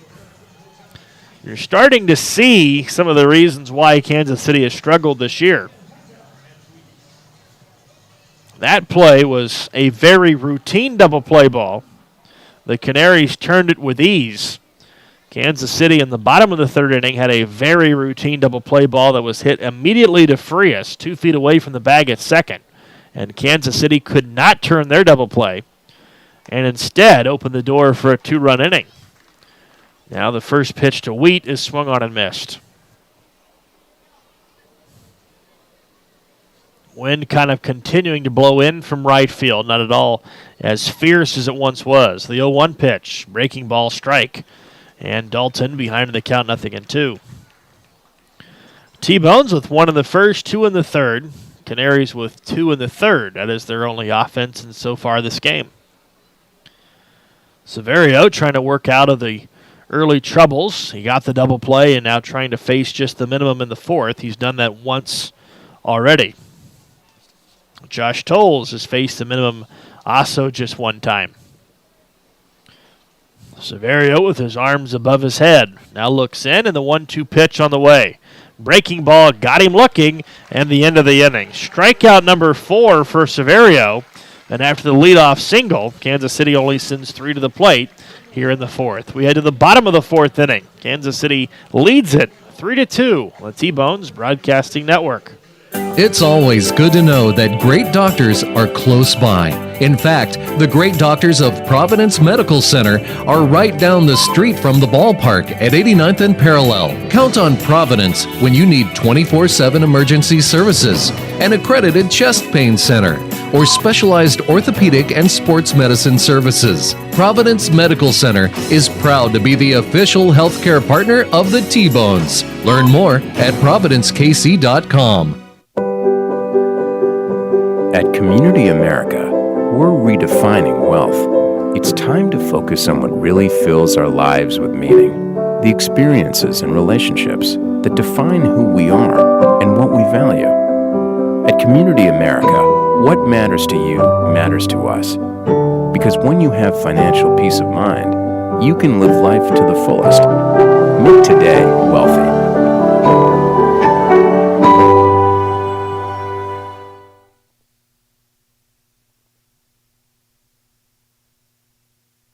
No matter how large or small your digging project may be, no matter how urban or rural, you must always call 811 before any digging project. 811 is our national one-call number, alerting your local utility companies to come out and mark any lines they have near your dig site. So before you do this or this, make sure you do this. For digging projects big or small, make the call to 811, brought to you by Common Ground Alliance. It's always good to know that great doctors are close by. In fact, the great doctors of Providence Medical Center are right down the street from the ballpark at 89th and Parallel. Count on Providence when you need 24/7 emergency services, an accredited chest pain center, or specialized orthopedic and sports medicine services. Providence Medical Center is proud to be the official healthcare partner of the T-Bones. Learn more at providencekc.com. We head to the bottom of the fourth inning. Nathan Moore back with you. 3-2 lead for Kansas City. As Josh Tolles will face the 6, 7, 8 hitters, Linares, Pear, and Lashley here in the fourth inning. Kansas City has led since the first inning. 1-1 pitch, fastball high, and the count's 2 balls and a strike. Kansas City looks to win the first game of the series here tonight. Chance to do that with Tolles on the mound. Here's a high pop-up that is heading straight back into the seats. And the same woman who caught the foul ball, or one that landed about a foot from her face, almost had another one right next to her as she kind of watched it sail into the air. 2 balls, 2 strikes, and the pitch is way outside, and the count's full 3-2. This is a batter that, if you're a Josh Tolles, you have to go after. He is 0 for 1 in the game. He's batting 172, the 3-2 pitch. Big swing and a miss, and down he goes. So Josh Tolles does. He fires the fastball right past him. And the third strikeout of the game for Tolles. And 1 up, 1 down in the fourth for the catcher, Michael Pear. Michael Pear struck out his only time in the game. He is 0 for 1.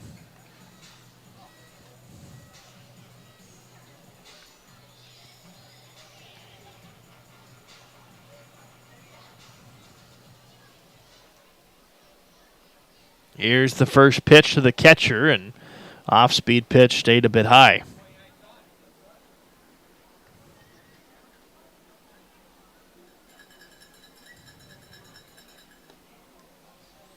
And a called strike, and the count is 1 ball and 1 strike. Michael Pear, 268 hitter, 5 home runs on the year. Here's the pitch from Tolles. Good breaking ball that missed a bit low, apparently, according to the home plate umpire, Kurt Brennan. In Toronto, the Kansas City Royals are getting beat pretty heavily at 6-2 in the ninth. Here's a high pop-up. on the infield. Second baseman, now the shortstop Frias calling for it, and Vladimir puts it away. So 2 up, 2 down in the 4th inning, and that'll bring up the third baseman, Ryan Lashley.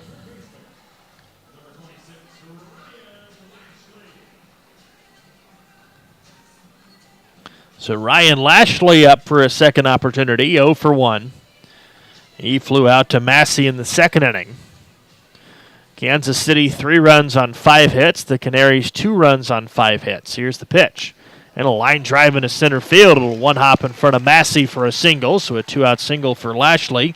Extends the inning, and up comes the number 9 hitter, Ethan Chapman, who led the charge in the 3rd when the Canaries came out and hit 3 consecutive singles off of Tolles in the 3rd inning. Chapman, the center fielder, scored the first of the 2 runs. He's batting .232, another left-handed hitter. With all the lefties in the order for Sioux Falls, this is a matchup that you would obviously think would tip in the direction of Tolles. Showing a bunt. Good drag bunt to the first baseman. Blackwood, barehanded tag in foul territory for the out, and the inning is over. So Blackwood aggressively charging himself and just jumped at the runner in foul territory, and Trent Delmont says, in fact, that Blackwood was able to make the tag. We head to the 5th inning. The game is in Kansas City's favor, 3-2. Back after this on the Kansas City T-Bones Broadcasting Network. It's always good to know that great doctors are close by. In fact, the great doctors of Providence Medical Center are right down the street from the ballpark at 89th and Parallel. Count on Providence when you need 24/7 emergency services, an accredited chest pain center, or specialized orthopedic and sports medicine services. Providence Medical Center is proud to be the official healthcare partner of the T-Bones. Learn more at providencekc.com. At Community America, we're redefining wealth. It's time to focus on what really fills our lives with meaning. The experiences and relationships that define who we are and what we value. At Community America, what matters to you matters to us. Because when you have financial peace of mind, you can live life to the fullest. Make today wealthy.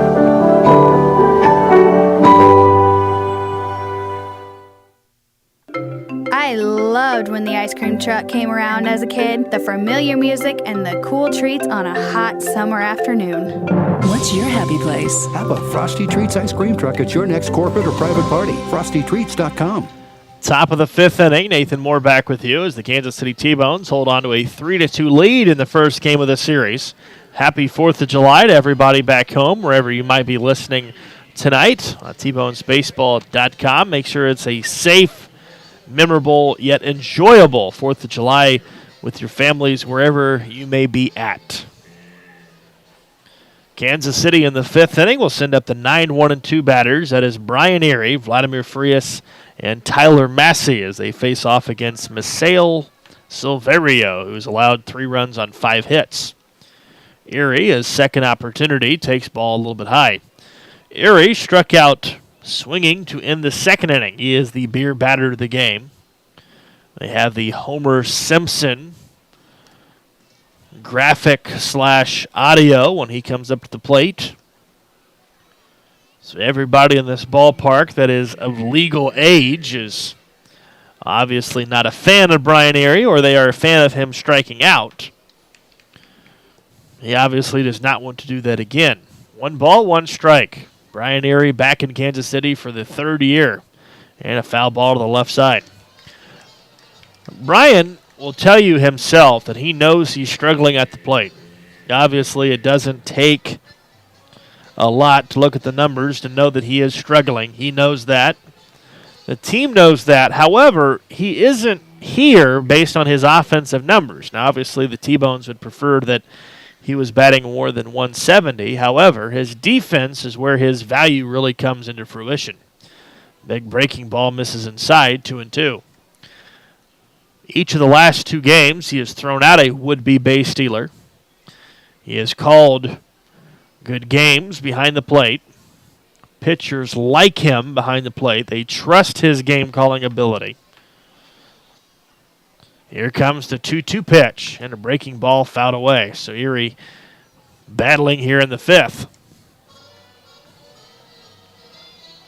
Brian Erie was slated to return at the beginning of 2016. Kansas City traded him before the start of the year, but they acquired him just a couple of weeks ago to come back to Kansas City. 2-2 pitch. Breaking ball is outside. That pitch barely misses, and the count is full 3-2. Kurt Brannon kind of shaking his head at maybe some few choice words coming out of the Sioux Falls dugout. Erie trying to get on base for the first time tonight. 3-2 pitch from Silverio is down the middle but fouled away. And the count stays the same, 3-2. Kansas City, 1 in the first, 2 more in the third. The Canaries with 2 in the third. This will cause the catcher Michael Pear to come out and have a quick conversation with the pitcher. Top of the order, Speed and Frias and Massey coming up. Power hitters Blackwood and Gallus to follow. Brian Erie 0 for 1 with a strikeout. Struck out of the second. Kansas City has had at least one base runner on in every inning so far against the left-hander Severio. They are wanting his struggles to continue tonight against them. Another 3-2 pitch. And a line drive in a deep center field. The center fielder was shallow. Chapman going back. It's over his head all the way to center field. And now Brian Erie falls down at first base. The ball was hit 410 feet away, and Brian Erie falls down at first base. So Brian Erie has a 410-foot single. It's the second consecutive inning where a T-Bones hitter should have had an extra base hit. Instead, they settle for a base. And I don't know necessarily what's going on, but John West is over there in foul territory trying to figure out what is going on as Trent Delmont now has the attention. Brian Erie hit the dirt hard as he was rounding first base. Probably the hardest hit baseball outside of the Gallus home run. And Brian Erie hit it 410 feet and only gets 90 feet out of it. So the second consecutive inning, instead of back-to-back leadoff doubles, Kansas City only has leadoff singles. That obviously lowers the probability of scoring compared to the extra base.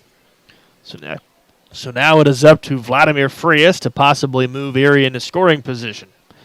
Vladdy is 0 for 2, back in the leadoff spot for the first time in a couple of weeks, and takes a curveball for a called strike. So Erie, you could tell when he got up off of the ground, he was absolutely livid. He was mad. He saw what happened to his teammate Tierney in the inning prior. And now Frias slaps it foul on the third base line. Good defensive pickup by Lashley, but it won't matter. 0-2 is the count. Brian Erie kind of slowly going back to first base. Brian is not a small player. Pretty good built frame, so when he went down, he was running really hard at first base, and he just literally smacked straight down to the dirt. 0-2 is the count. The pitch on the way, and Frias takes a fastball above his head, and the count's 1-2. The T-Bones now have 6 hits in the game, and all 5 innings, the T-Bones have had a base runner. All but 1 inning, the T-Bones have had a hit. Severio coming set. Double play depth up the middle. Pitch on the way and a strikeout. Another strikeout for Severio, the 5th of the game. And the first out is a strikeout, so Vladimir Frias moved to the top of the order, hasn't produced positive results tonight, at least the first 3 at-bats. And this time Tyler Massey will come up. He is 0 for 2 with a strikeout. Kansas City, for the first time in weeks and probably more than a month, the T-Bones have messed with the top of the order with Vladimir Frias and Rodriguez. Frias had a 4 RBI game a couple of nights ago out of that 5th spot. Kansas City moving him up. Rodriguez moved down, and so far tonight, those two are 0 for 5 in those 2 spots. Massey fouls the first pitch away. Another strikeout added to the birdcage ledger right behind home plate. The overhang that has big strike zone signals or strikeout K signs. It's about 10 by 10. Here's a slicing line drive into left field. On the run, over the head of the left fielder, Guillen. Massey has a double. Brian Erie will be waved around from third. The relay throw on line. Brian Erie is tagged out at the plate, and Kansas City makes it out at the plate. And when things don't go right, boy, they really don't go right. That is the second out of the inning. Tyler Massey doubles into left center field, but Brian Erie is out at third base trying to go home for first to home. Massey winds up going to third on the throw, and Kansas City runs into an out at the plate. So Brian Erie losing his footing at first base, not getting a double out of a 400-foot base hit, really comes back to haunt Kansas City here in the fifth inning. Unable to go first to home as Tyler Massey hits one in the left center field over the head of the left fielder Guillen. But Massey not able to get the RBI as Brian Erie was out at the plate. And now instead of second and third, one out, it's a runner at third, 2 outs for Jake Blackwood as Kansas City might have been way too aggressive at third base. Blackwood 2 for 2 with a double and a single. He has scored twice as the T-Bones caused the second out to be at the plate.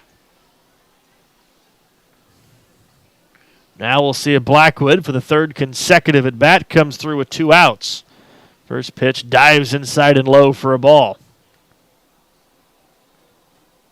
So 2 base-running blunders in the inning, 3 in the last 2 innings. It's all adding up to a 3-2 lead, but Kansas City really probably upset with themselves that it's not at least 4, possibly even 5-2. Now we'll see if Blackwood can get Kansas City back on the scoreboard. Severio looks in. The 1-0 pitch is a foul ball on the foul territory, and the count's even 1-1. There is no action of the bullpen for Kansas City. You cannot tell if there's any action of the bullpen for the Canaries. We're in the top of the 5th inning. 3-2 lead for Kansas City.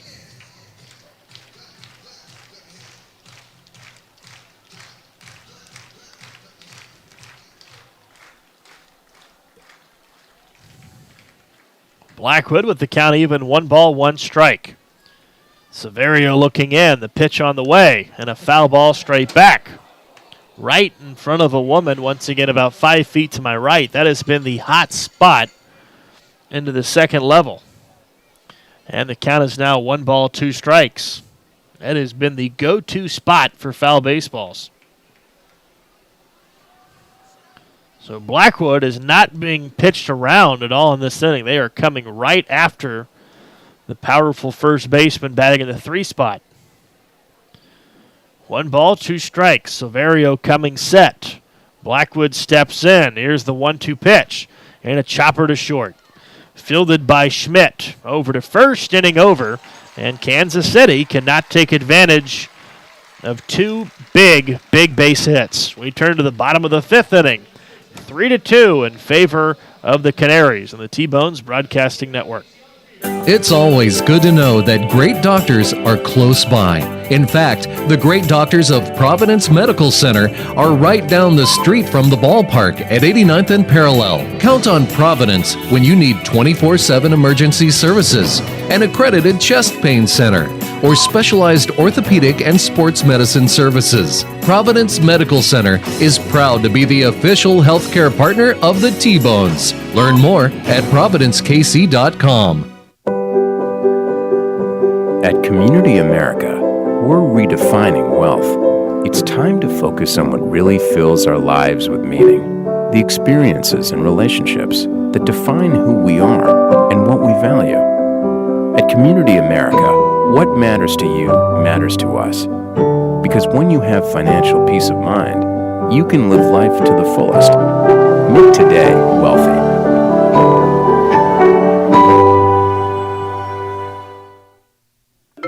I I loved when the ice cream truck came around as a kid, the familiar music and the cool treats on a hot summer afternoon. What's your happy place? Have a Frosty Treats ice cream truck at your next corporate or private party. FrostyTreats.com. Nathan Moore back with you as we head to the bottom of the fifth inning. Kansas City holding on to a 3-2 lead. And I should say Kansas City clinging on to a 3-2 lead. It just kind of looks like Kansas City, or it feels like Kansas City should be up by at least 3 or 4 runs, but they're only up by 1. They've made a big key out at the plate. Twice where they've hit doubles, they've only gotten singles because they've lost their footing rounding first base. Also, a routine double play ball was spiked into the dirt to the first baseman Blackwood, and they've given a one run away that way. So this game has kind of been very, very ugly, despite Kansas City still leading by 1 run. They are fortunate, I guess, to be leading at this point. Top third of the order, Blake Schmidt, who is 2 for 2, will lead off, goes after a curveball in the dirt, and it counts 1 ball, 1 strike.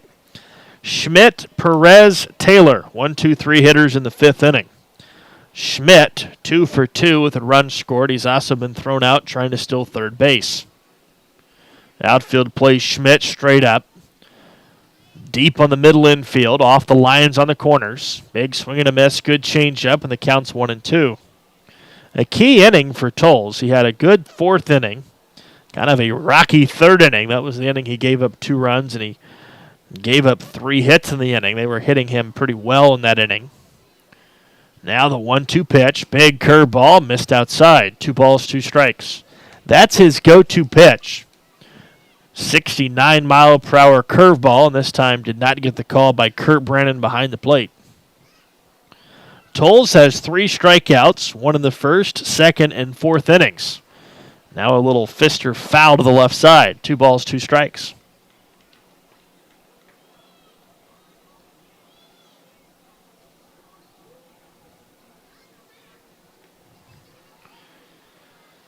Tolles would love to have an efficient fifth inning. There is action in the bullpen for Kansas City. A right-hander begins to warm up. Curveball missed somewhere.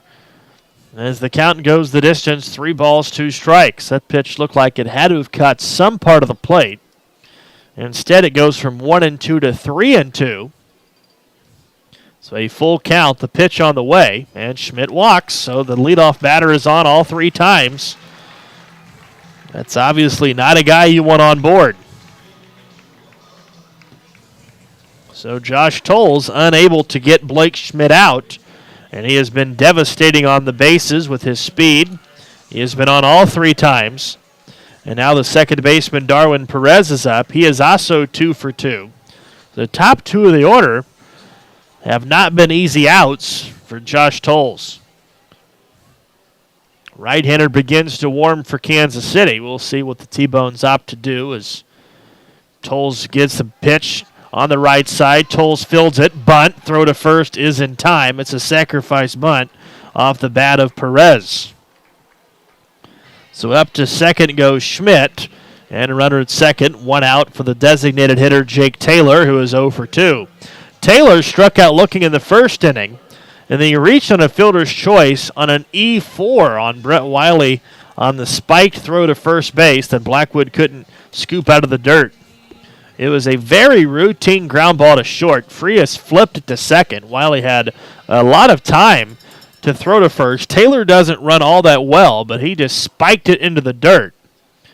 And Blackwood didn't have a chance, and that extended the inning where an extra run came in to score. So 1 unearned run charged to Josh Tolles in this game. Runner at second, 1 out. The pitch to Taylor is a ground ball to third off the glove of Tierney. They keep the ball in front of him, and Frias tags the runner out at third base. Holy cow! Off of the glove of Tierney, right into the glove of Frias, who runs over to third and tags the runner out at third base. And Kansas City gets a heads-up defensive play by number 11, Vladimir Frias. So that play will go 5-6. Fielder's choice. Schmidt is out at third base, and Taylor goes to first. And now 2 outs in the fifth inning for the first baseman, David Bergen. So instead of first and third, or actually first and second, one out, that is the second time in the game where a Canary, Blake Schmidt, has ran into an out at third base. How about Vladimir Frias not taking the play off? It was a very tough hop to the third baseman, Tierney. It ricocheted off of his glove in a shallow, somewhat left field, or shallow on the left side of the infield. Frias just picked it up, ran over to third, and tagged the runner out himself for the second out of the inning. So Josh Tolles got a big defensive helper there. Now the 1-0 pitch is spiked into the dirt, so much for that.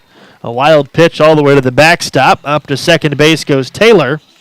And the best hitter on the team, David Bergen, has an opportunity now where a base hit could tie the game. That's going to prompt some suspicion as Bill Sobey, the pitching coach, is going to make his first appearance out of the dugout. So the defense just made a phenomenal play. And then Josh Tolles' very next pitch was spiked into the dirt. And it went all the way to the backstop to allow Taylor to move up 90 feet. Josh Tolles needs one more out to get through 5 innings, then allow the bullpen to do their job. I think that's what Kansas City wants to happen here. Try to get Josh Tolles through 5, and then let the bullpen do their job. This, once again, is the first and only start of the year for Josh Tolles. So pitch count, he is getting to be about his limit. But he's got to stay efficient. He cannot afford to miss here with the first baseman Bergen at the plate. Bergen with 6 home runs leads the team, 28 RBIs. That leads the team. Their best contact hitter, their best average hitter, Blake Schmidt, is already 2 for 2 with the walk. Bergen, right-handed hitter against the lefty starter. Tolles staring in, the 2-0 pitch. Ground ball to third. Tierney has it on a top hop. Throw to first, inning over. So right after the meeting comes and goes, Josh Tolles gets the final out of the 5th inning on the very next pitch. We head to the 6th inning. Kansas City holding on to a 3-2 lead on the Kansas City T-Bones Broadcasting Network. It's always good to know that great doctors are close by. In fact, the great doctors of Providence Medical Center are right down the street from the ballpark at 89th and Parallel. Count on Providence when you need 24/7 emergency services, an accredited chest pain center, or specialized orthopedic and sports medicine services. Providence Medical Center is proud to be the official healthcare partner of the T-Bones. Learn more at providencekc.com. At Community America, we're redefining wealth. It's time to focus on what really fills our lives with meaning. The experiences and relationships that define who we are and what we value. At Community America, what matters to you matters to us. Because when you have financial peace of mind, you can live life to the fullest. Make today wealthy.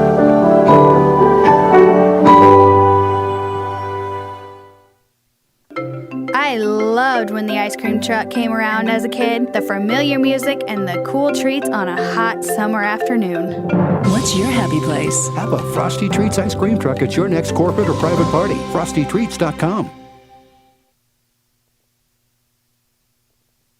No matter how large or small your digging project may be, no matter how urban or rural, you must always call 811 before any digging project. 811 is our national one-call number, alerting your local utility companies to come out and mark any lines they have near your dig site. So before you do this or this, make sure you do this.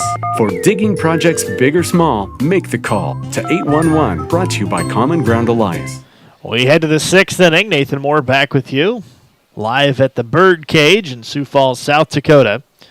4, 5, 6 batters due up for Kansas City in the 6th inning. The T-Bones have a 3-2 lead, primarily because of the hitter at the plate.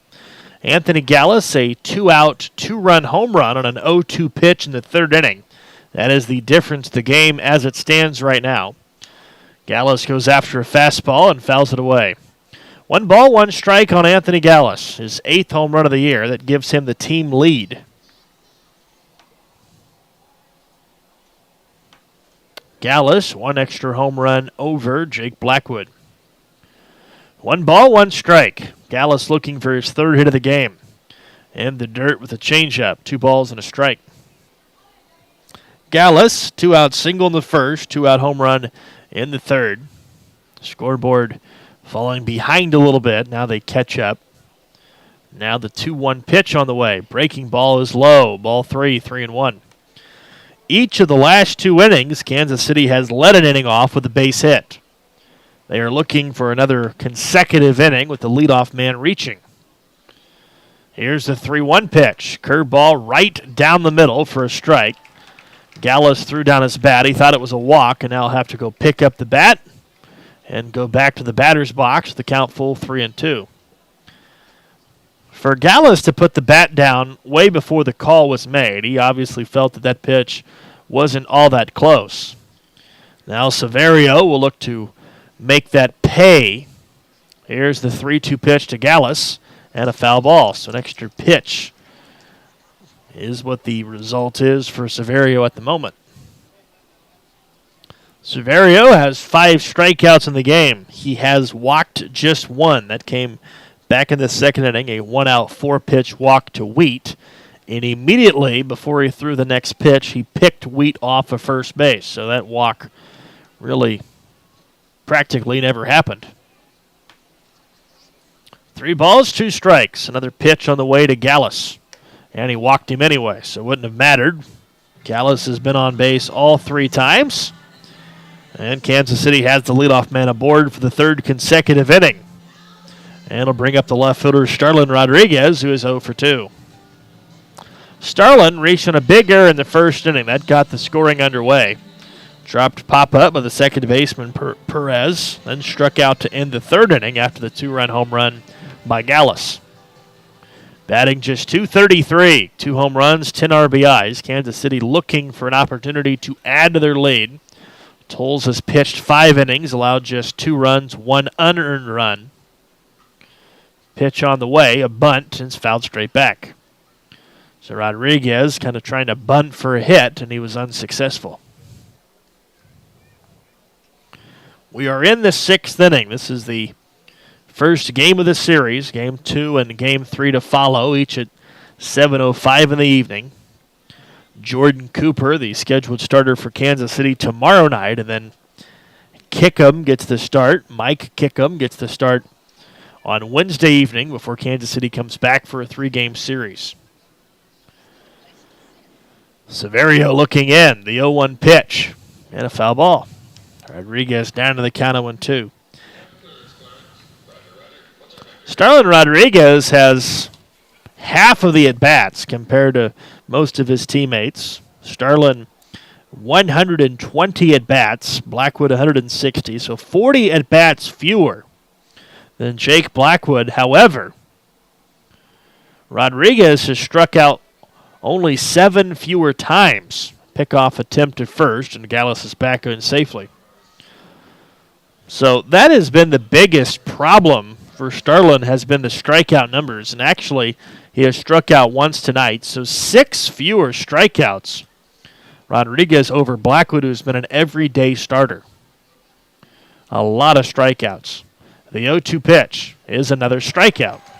So right on cue with that remark. Second strikeout of the day for Rodriguez. Strikeout number 6 for the Canaries. And now the first out recorded here in inning number 6.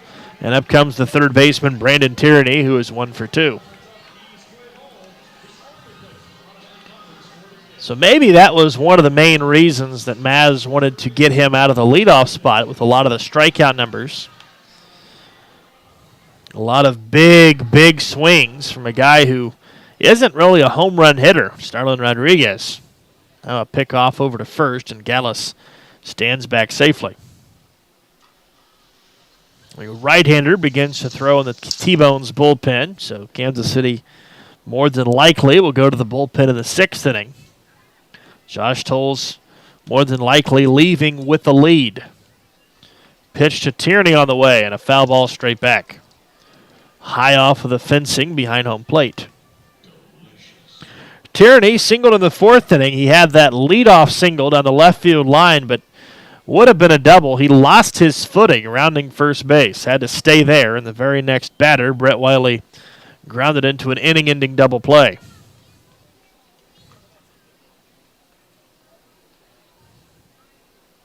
One strike on the third baseman, Tierney. Big breaking ball stayed high. The count evens, 1 ball, 1 strike.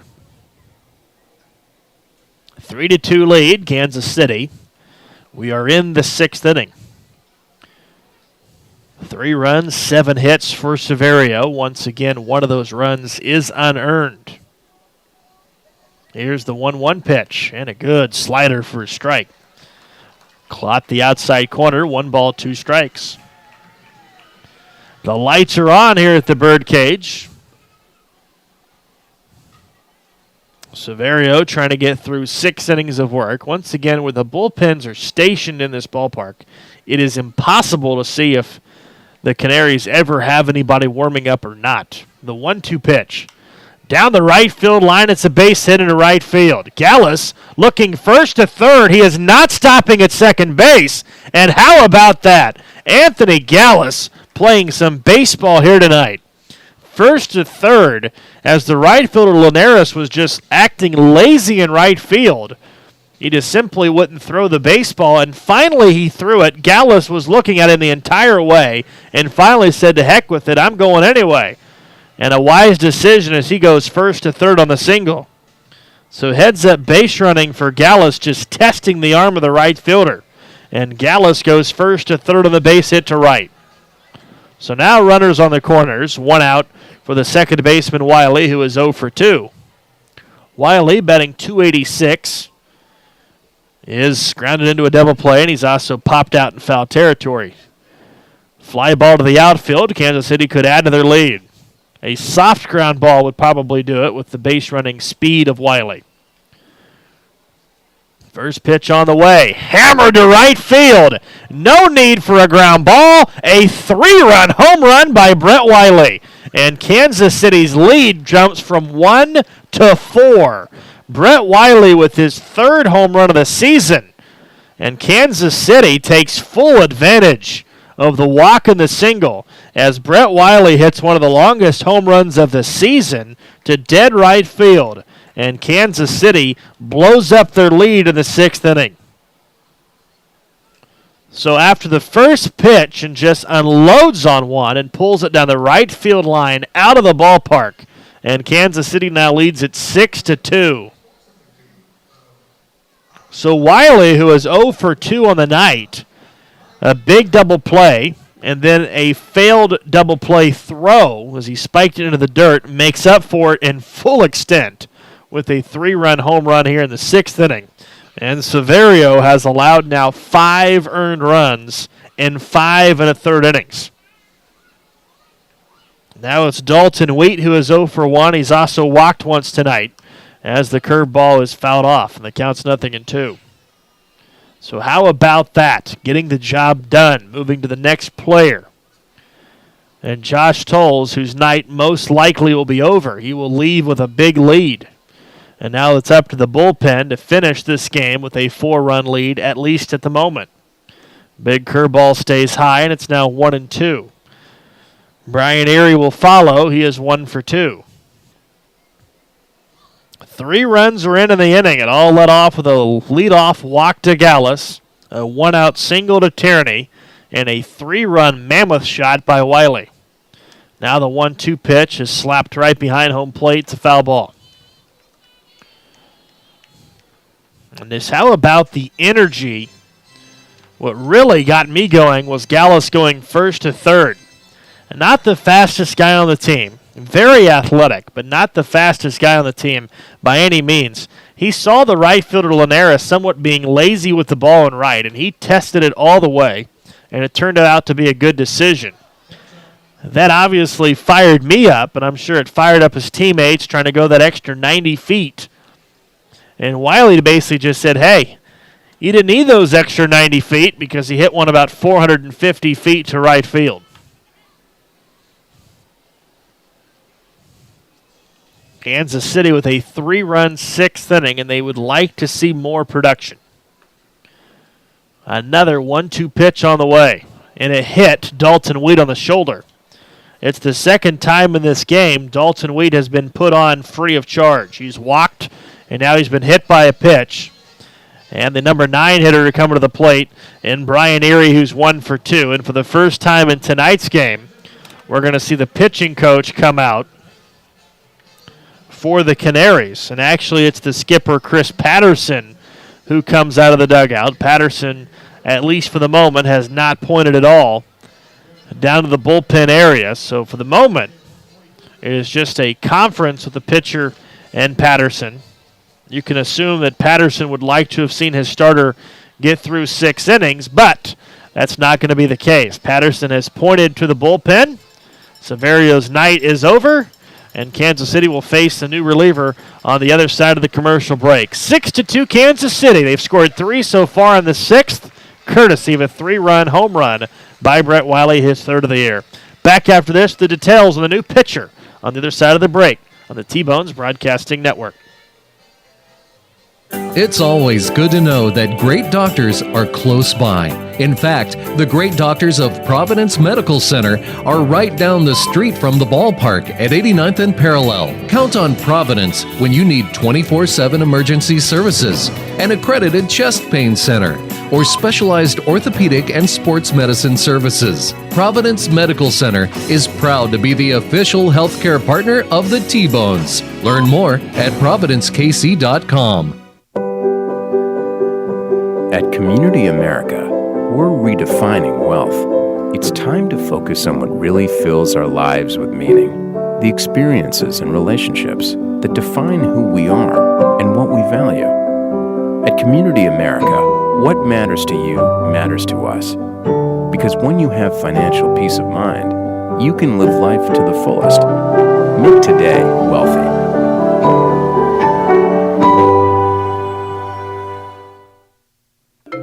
I loved when the ice cream truck came around as a kid. The familiar music and the cool treats on a hot summer afternoon. What's your happy place? Have a Frosty Treats ice cream truck at your next corporate or private party. FrostyTreats.com. Country Inn & Suites in Village West is the official hotel of the KC T-Bones. We conveniently share the parking lot with the stadium and offer access to the best shopping and entertainment. Enjoy a comfortable stay with top-notch services and amenities. Start your day off right with our Be Our Guest breakfast. Our exceptional service makes Country Inn & Suites the ideal hotel in KC for anyone traveling for business or pleasure. Stay with us on your next trip and we'll have you saying, I love this country. Book today at countryinns.com/Kansas City KS. I loved when the ice cream truck came around as a kid. The familiar music and the cool treats on a hot summer afternoon. What's your happy place? Have a Frosty Treats ice cream truck at your next corporate or private party. FrostyTreats.com. Well, Sioux Falls is going to go to their bullpen for the first time in the series, and they're going to bring out Dylan Thompson, 6'3", 395-pound right-hander from Snow Camp, North Carolina. Last year was in the California League. He is a rookie. On statistical information, Thompson is the best reliever for Sioux Falls. Tonight will be his 5th appearance. No ERA, no record. 7 2/3 innings. He's allowed just 3 hits, no earned runs. He's walked 2, struck out 6. Batters are batting just 120 against the young right-hander. So Sioux Falls throwing their best reliever here in the 6th inning. Runner goes, ground ball to the right side, into right field for a hit. Dalton Wheat goes first to third. Brian Erie has a 2-hit game, and Kansas City has their 10th hit of the night and still threatening for more here in the 6th inning. So Brian Erie with a 2-hit game. Dalton Wheat off and running, goes first to third. And Kansas City has runners on the corners and 1 out for Vladimir Frias, who's 0 for 3. So the T-Bones are not satisfied with a 6-2 lead. They want more. It's been a 3-run inning so far in the 6th inning. Kansas City got a 3-run home run from Brett Wiley. And now they want more run production. Vladimir Frias, the top of the order for the first time in weeks. Looks to get his first hit of the game. Good base running ability and speed at third. Erie, a good base runner at first. Ground ball to short. Out at second. Back to first. Out at first. Boy, it looked from here. Frias was safe by about 3 feet.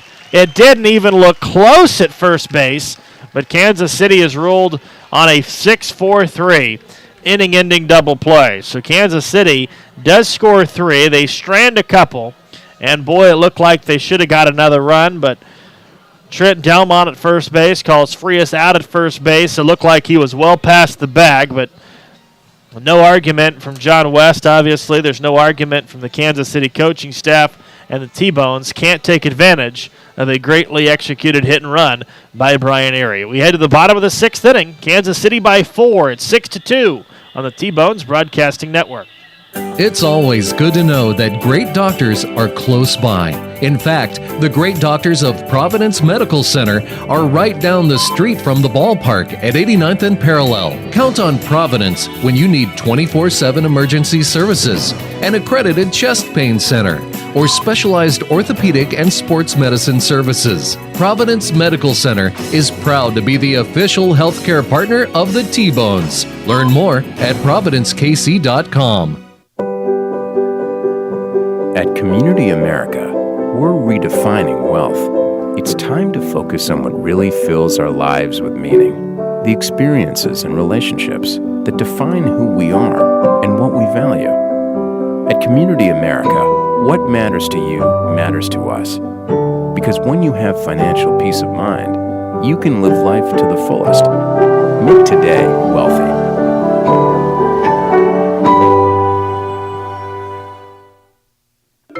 I loved when the ice cream truck came around as a kid, the familiar music and the cool treats on a hot summer afternoon. What's your happy place? Have a Frosty Treats ice cream truck at your next corporate or private party. FrostyTreats.com. Country Inn & Suites in Village West is the official hotel of the KC T-Bones. We conveniently share the parking lot with the stadium and offer access to the best shopping and entertainment. Enjoy a comfortable stay with top-notch services and amenities. Start your day off right with our Be Our Guest breakfast. Our exceptional service makes Country Inn & Suites the ideal hotel in KC for anyone traveling for business or pleasure. Stay with us on your next trip and we'll have you saying, I love this country. Book today at countryinns.com/Kansas City KS. I loved when the ice cream truck came around as a kid, the familiar music and the cool treats on a hot summer afternoon. What's your happy place? Have a Frosty Treats ice cream truck at your next corporate or private party. FrostyTreats.com. Kansas City will head to the bullpen as we go to the bottom of the 6th inning, kind of as expected. Newcomer pitching for the second consecutive night, John Kovalik, 5'10", 180-pound right-hander. He is a rookie, pitched for Gary earlier this year. And his numbers on the season, 1-0, 19th appearance, 3.66 ERA, 19 2/3 innings. He's allowed 22 hits, 8 runs, 9 walks, 15 strikeouts. Batters are batting .301 against the young right-hander. Boy, Vladimir Frias is still upset on that ground ball at the top of the inning. He really thought he was safe, and not to be completely biased, but it wasn't maybe. He was safe. It wasn't even close. So Kansas City getting hurt of a run. Bad call at first base by Trent Delmont. And now Kansas City's bullpen will have to finish the game, and they will need 12 outs out of the bullpen, and they have a 4-run lead to protect, courtesy of a couple of big home runs tonight. A 3-run shot by Wiley and a 2-run shot by Gallus has given Kansas City pretty much the entire offense in the game. Osni Guillen, 0 for 2. He is in the 5 spot. He's flied out. He's also grounded out to the pitcher, 243 hitter. Left-handed hitter against the righty reliever. And the 1-0 pitch is a big swing and a miss on a fastball, and the count is even, 1 ball, 1 strike. Kovalik pitching for the second time in a T-Bones uniform in consecutive nights. He pitched in the second game of the series against St. Paul. He pitched 1 inning, allowed 1 hit. That 1 hit was a double. He got out of it without any damage. Right now, the T-Bones want at least an inning. They would prefer him to be efficient. Possibly could get 2 innings out of the pen. Here's the 1-1 pitch. And a fly ball foul to play to the left side. 1 ball, 2 strikes. you have to think that coming into this series, the T-Bones kind of knew that Tolles would be maybe a 5, maybe a 6-inning guy tonight. Obviously, his first start of the year, so he didn't have a gigantic pitch count. With that being said, you have Jordan Cooper and Mike Kickham to follow, both pitchers typically that go into the 7th inning. 1-2 pitch, lined to the left center field for a hit. Rodriguez trying to get to it quickly. He bobbles it. That bobble is going to force the runner to go to second. It's a leadoff double. So Osni Guillen with his first hit of the game, a leadoff double to begin the 6th inning. And for the second consecutive game, Kovalik allows a leadoff double right out of the bullpen. Now you have the right fielder, J.C. Linares, who is 0 for 2. So Josh Tolles will go 5 innings, allow 6 hits, 2 runs. Just one of those runs was earned.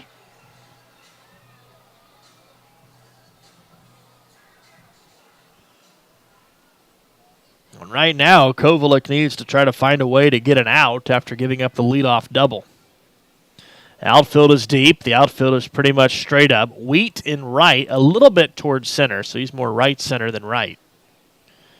And the pitch on the way. Linares sends one to right center field. He is awoken. First hit of his evening. Dalton Wheat comes up firing and throw way off line and had to be cut off. Boy, Dalton Wheat had his throw about 25 feet up the third base line. Patterson was sending his runner from second base with ease, and there was no chance for any play. Dalton Wheat's throw way offline. It's an RBI single for J.C. Linares, and right out of the bullpen, the young right-hander Kovalik has given up back-to-back hits, and a run is already in. It's now 6-3 Kansas City lead. Kind of an alarming start to the 6th inning. Now to bring up the catcher, Michael Pear, who is 0 for 2.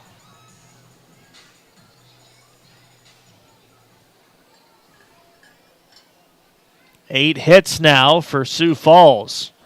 Nobody warming up behind Kovalik, who was warming up a long time with the offense putting up runs last inning.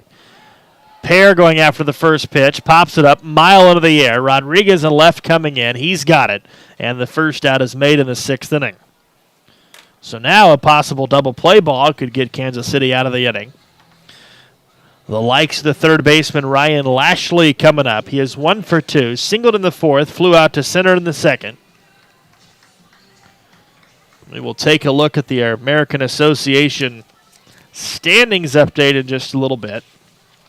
Also possibly get you a look around the league. Scores that are currently ongoing.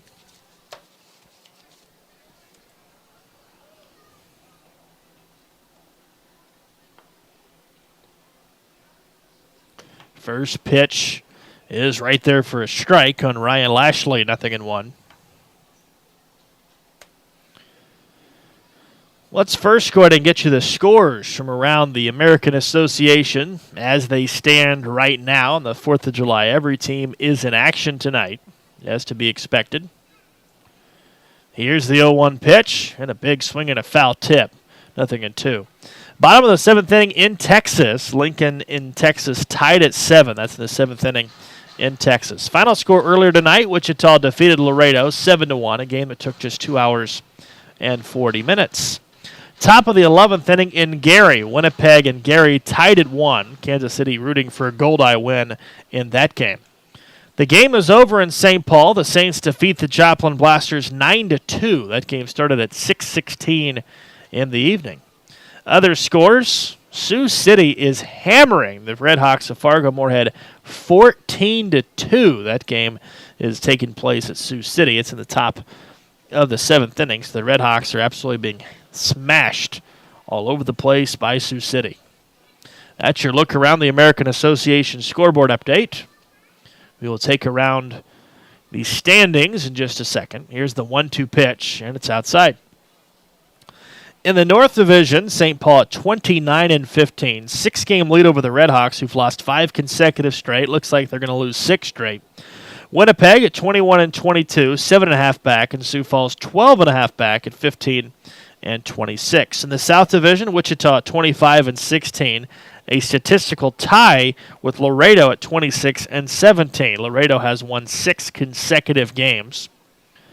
2-2 pitch, ground ball to short. Frias down to a knee, throws to second, Wiley to first, scoop to first, out at first on a phenomenal 6-4-3 inning-ending double play. Frias to a knee, Wiley with the wicked turn at second, and the great stretch by Blackwood at first to complete the inning-ending 6-4-3 double play. We head to the 7th inning. I'll tell you more about the standings on the other side of the break as the T-Bones lead by 3 on the T-Bones Broadcasting Network.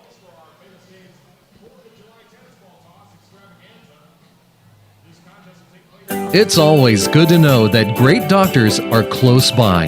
In fact, the great doctors of Providence Medical Center are right down the street from the ballpark at 89th and Parallel. Count on Providence when you need 24/7 emergency services, an accredited chest pain center, or specialized orthopedic and sports medicine services. Providence Medical Center is proud to be the official healthcare partner of the T-Bones. Learn more at providencekc.com.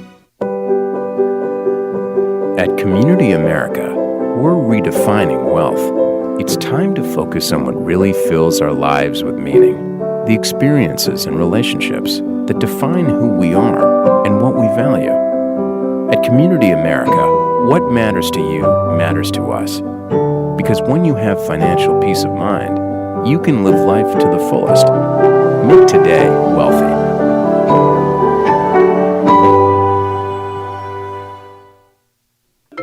I loved when the ice cream truck came around as a kid, the familiar music and the cool treats on a hot summer afternoon. What's your happy place? Have a Frosty Treats ice cream truck at your next corporate or private party. FrostyTreats.com.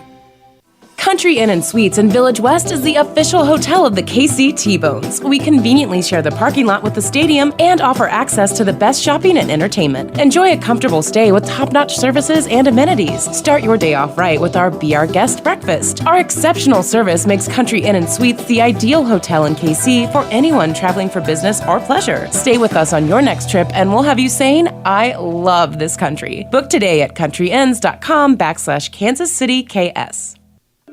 I loved when the ice cream truck came around as a kid, the familiar music and the cool treats on a hot summer afternoon.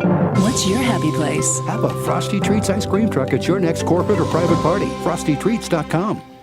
We have moved the game into the 7th inning. Nathan Moore back with you. Kansas City with a 6-3 lead. Massey after the first pitch grounds to the second baseman Perez, who throws him out on a 4-3 putout. Massey 1 for 4 in the game. Thompson back out for his first full inning of work. He pitched out of the 6th inning. The rest of the South Division, Wichita Laredo tied for the team or the league lead in the South. Texas 9 games back at 17 and 26. Texas has lost 4 consecutive games. Joplin has lost 7 straight. They're 11 back at 14 and 27. Now the most important division, Gary in the Central, 24 and 18, a 2-game lead over Lincoln at 22 and 20. Lincoln has won 4 straight. Sioux City 21 and 22, 3.5 back, and Kansas City still 6.5 back at 18 and 25. So that's how we are tonight. Kansas City a win tonight and a Gary loss. They could pull themselves within another game of first place. Blackwood to follow with 1 out in the 7th. Bases are empty. Jake is 2 for 3. Blackwood has doubled. He has also singled. We will follow that game the rest of the way in regards to Gary and Winnipeg. I will keep it on the computer, and I will break with any details if anything were to break in that game. 2-0 pitch, a high chopping ground ball to short. Nice scoop by Schmidt, and the throw to first is in time. I don't know if Schmidt could wait for the big hop. If he didn't get it on the first hop, I don't think that he has a play. It was such a high hop that Schmidt ranged all the way into the infield grass, picked it off the grass, and was able to throw out Blackwood, who's now 2 for 4. And here comes Anthony Gallus, who's been on base all 3 times. A single in the first, 2-run homer in the 3rd, and a walk and a run scored in the 6th. So he has been heavily involved in the offense and takes a first pitch fastball for a strike. 0-1 on Gallus here in inning number 7. In Gary, Winnipeg has a runner at first base and 1 out in that game. Here's a foul ball to the left side, 0-2. It looks like Kovalik will pitch the 7th inning for Kansas City. There's no action in the bullpen for the T-Bones.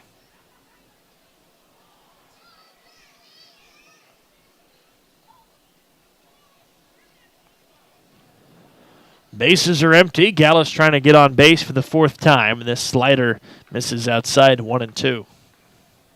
Kansas City took the lead in the first, added 2 more in the third, added 3 more in the 6th inning. 1 ball, 2 strikes the pitch, and it's way outside again, 2-2. Josh Tolles, first start of the year, going 5 innings. He is in line for a potential win if Kansas City's bullpen can get 9 more outs and preserve a 3-run lead. And ball 3 high, so from 0-2 to 3-2, Gallus has the count full. Gallus hitting his 8th home run of the year back in the 3rd inning. That leads the team now for Kansas City. On base 3 times, looking for the 4th time in the same game. The 3-2 pitch is a called 3rd strike on the inside corner, and the inning is over. Gallus didn't agree with it. He was walking to first, but nonetheless, the call was made, and the inning is over. We head to the bottom of the 7th. Time to stretch. Kansas City 6, Sioux Falls 3 on the T-Bones Broadcasting Network. At Community America, we're redefining wealth. It's time to focus on what really fills our lives with meaning. The experiences and relationships that define who we are and what we value. At Community America, what matters to you matters to us. Because when you have financial peace of mind, you can live life to the fullest. Make today wealthy.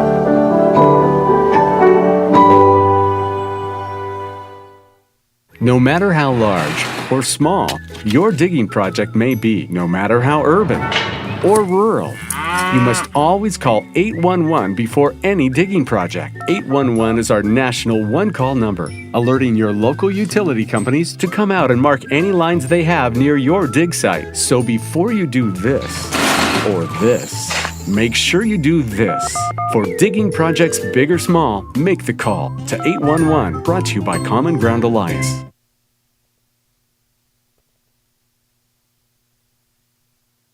No matter how large or small your digging project may be, no matter how urban or rural, you must always call 811 before any digging project. 811 is our national one-call number, alerting your local utility companies to come out and mark any lines they have near your dig site. So before you do this or this, make sure you do this.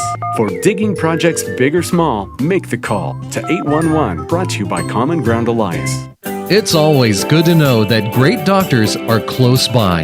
In fact, the great doctors of Providence Medical Center are right down the street from the ballpark at 89th and Parallel. Count on Providence when you need 24/7 emergency services, an accredited chest pain center, or specialized orthopedic and sports medicine services. Providence Medical Center is proud to be the official healthcare partner of the T-Bones. Learn more at providencekc.com. Bottom of the 7th inning. Kovalik back out for Kansas City. 6-3 lead for the T-Bones. Nathan Moore back with you live in Sioux Falls, South Dakota. Line drive off the stomach of the right-handed pitcher.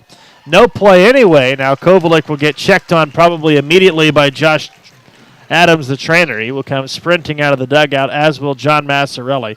That one caught him right in the stomach. A line drive off the bat of Ethan Chapman. A scary moment here as John Massarelli will slowly walk out of the dugout. He will head to the mound. A leadoff infield single by Ethan Chapman, who's now 2 for 3. Just hit him right in the stomach. And that'll bring up the shortstop, Blake Schmidt, who has been on base all 3 times. So the number 9 hitter helping his own cause with a couple of hits. Vladimir Frias kind of spinning around and pointing to the runner at first base, Chapman. Now Chapman at first base talking with Blackwood. Brian Airy still chatting with Kovalik on the mound, and now that meeting is over. Bottom of the 7th inning, Kansas City leads by 3, but Sioux Falls will not go down quietly. They are fighting at every single at-bat. They're hitting the ball hard. Kovalik has allowed 3 hits now in an inning plus and 1 run. We will see if this prompts the bullpen to start any sooner than expected. Blake Schmidt, 2 for 2. He has scored a run. He has also walked, been on base 3 times. Aaron Baker, yes, will start to stretch out. He is running up and down the left field line. He might be the next guy called into action. Schmidt takes way outside, and the count's 1-0. Aaron Baker is up, and he is about to start throwing. So Kansas City is not going to mess around in the 7th inning. They've got their setup man warming up in the bullpen. Kovalik trying to hold on for another inning of work. He's allowed 3 hits, 9 hits total for Sioux Falls as a team. They've scored 3 times. Kansas City 10 hits with their 6 runs. Each team with 1 error. Snap throw to first, and diving back safely is Chapman. Baker is warming up very, very quickly with Tyler Moore in the left field bullpen. We did not see Baker yesterday in either one of the 2 games against St. Paul, as Kansas City took 2 out of 3 from the Saints. Kovalik needs an out here in inning number 7. Runner at first, nobody out. Snap throw at first again and diving back safely. These pickoff throws, if anything, is allowing Baker additional time to warm up in the bullpen.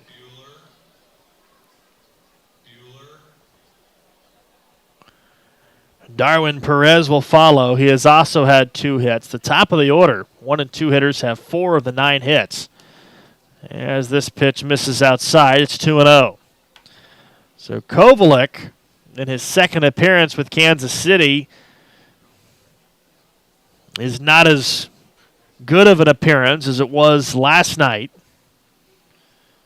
He has given up 4 hits in the brief amount of time out on the mound. Coming set, needing to find the strike zone. 2-0 pitch is in the dirt, and all of a sudden, Kovalik is about to give Sioux Falls a prime opportunity to get back into the game if he can't find the strike zone.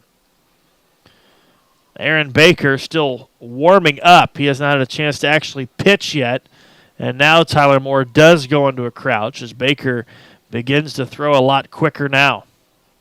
That 6-3 lead right now for Kansas City. 3-0 pitch had a green light to swing and a foul ball. 3-1. The manager, Patterson, will flip it onto the grass area where about 8 kids fight over the loose baseball.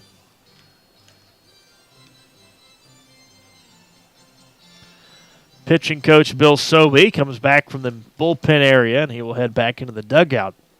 It appears Baker will be the next option for Kansas City, whether this inning or next.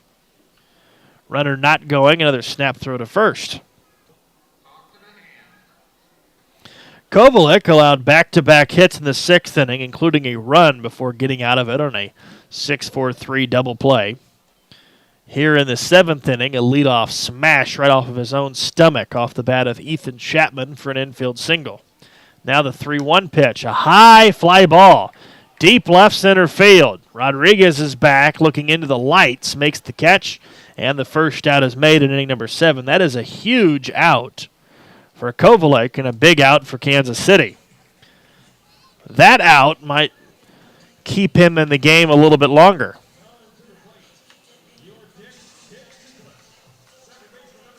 Now Kansas City would love to see a ground ball. Darwin Perez, 2 for 2, also out on a sacrifice bunt, so he's had a very good day at the plate, batting in the number 2 spot.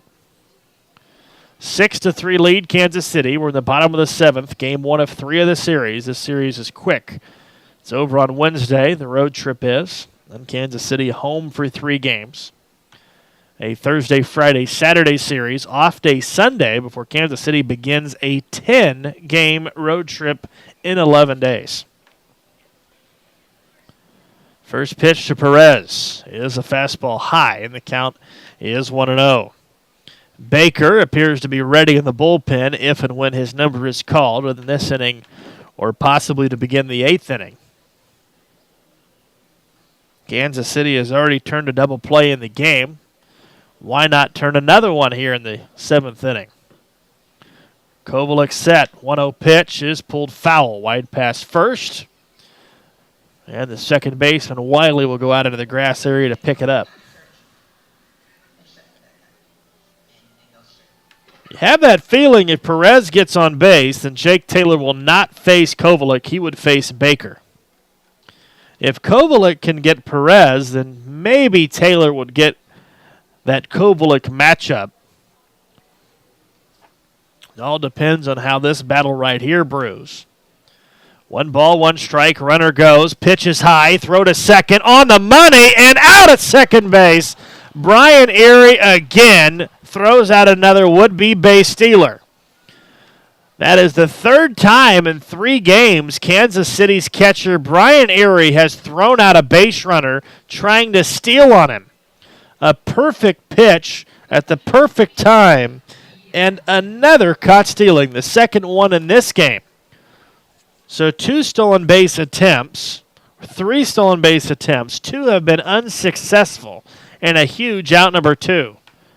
Now the 2-1 pitch is outside, and it's 3-1. So the bases are empty, 2 outs in the inning, and Darwin Perez just trying to get another base runner on the base pass. Brian Erie has had a phenomenal game. He is 2 out of 3 at the plate, and he has called a great game behind the plate, plus he's thrown out 2 base runners. The 3-1 pitch popped him up a mile into the air on the infield. Frias calling for it. He will make the catch on a knee on the outfield grass, and the inning is over. So a leadoff single doesn't hurt anything as Kovalik only faces 3 in the 7th inning. We head to the 8th inning. Kansas City holding on to a 6-3 lead. We're back after this on the T-Bones Broadcasting Network. Country Inn & Suites in Village West is the official hotel of the KC T-Bones. We conveniently share the parking lot with the stadium and offer access to the best shopping and entertainment. Enjoy a comfortable stay with top-notch services and amenities. Start your day off right with our Be Our Guest breakfast. Our exceptional service makes Country Inn & Suites the ideal hotel in KC for anyone traveling for business or pleasure. Stay with us on your next trip and we'll have you saying, I love this country. Book today at countryinns.com/Kansas City KS.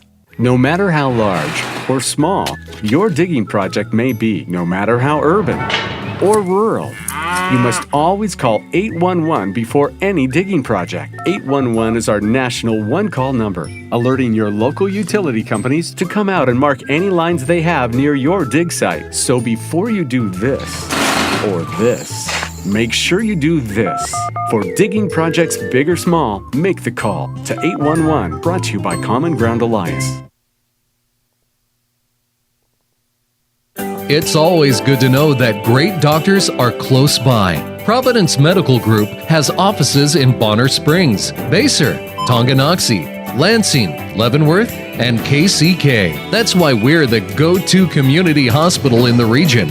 If you're a T-Bones fan, count on the medical team that takes care of your team. The great doctors of Providence Medical Center, just east of the ballpark at 89th and Parallel. Learn more at providencekc.com. Heathwood Oil Company was the first independently owned oil company in Kansas City, and they're now one of the oldest continuously family-owned oil companies in the Midwest, featuring Citgo lubricants. With a current bulk storage capacity of over 250,000 gallons, they have the products you need. Let Heathwood and Citgo design a Citgo lubricants program to reduce cost and increase production. Call 913-321-1764 or email sales@heathwoodoil.com. Heathwood and Citgo, your lubrication specialist since 1926.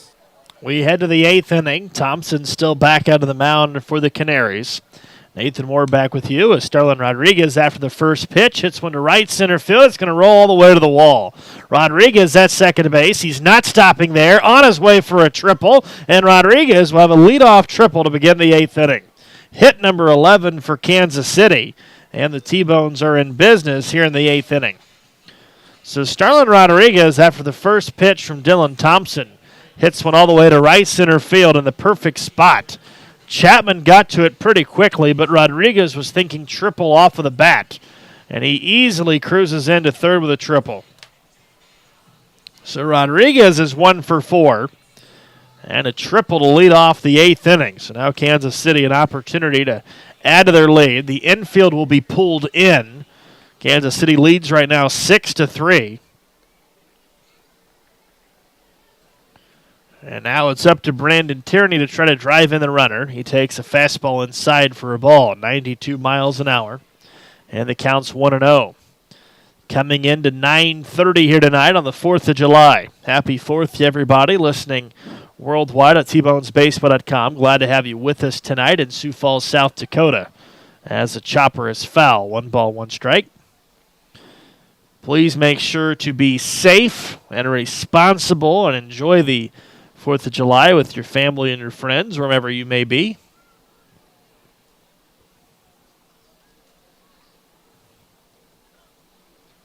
Nice crowd here at the Birdcage in Sioux Falls, and there is expected to be fireworks after this game, and I'm sure the players and the coaches and the fans will all enjoy and watch the fireworks. Brandon Tierney 2 for 3, looking for a RBI, and a little bloop shot down the right field line is foul by about half a foot. He almost came away with an RBI single. Instead, it's a foul ball, and the count's 1-2. Tierney grounded out to the pitcher in the first inning, singled in the 4th, singled and scored in the 6th inning. He came around to score on the Brett Wiley home run. Kansas City leading 6-3 in the 8th. They have a runner at third base and nobody out. The game in Gary between Winnipeg and the Railcats have now moved into the 12th inning. Ground ball to third. Lashley has it. He will throw it to first, out number 1. Rodriguez has to stay at third. So Tierney cannot get the job done. And now Brett Wiley, who is 1 for 3. Luckily for Wiley, his home run was a shot to deep right. It was a 3-run home run. His hit.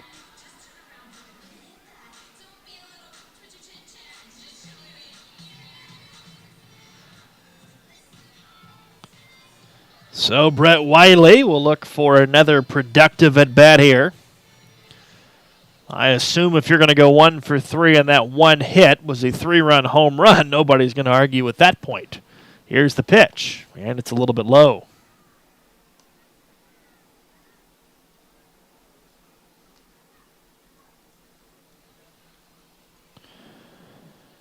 One-0 count on Brett Wiley. Infield is still drawn in for the play at the plate. Foul ball shot at a play to the left side. 1 ball, 1 strike.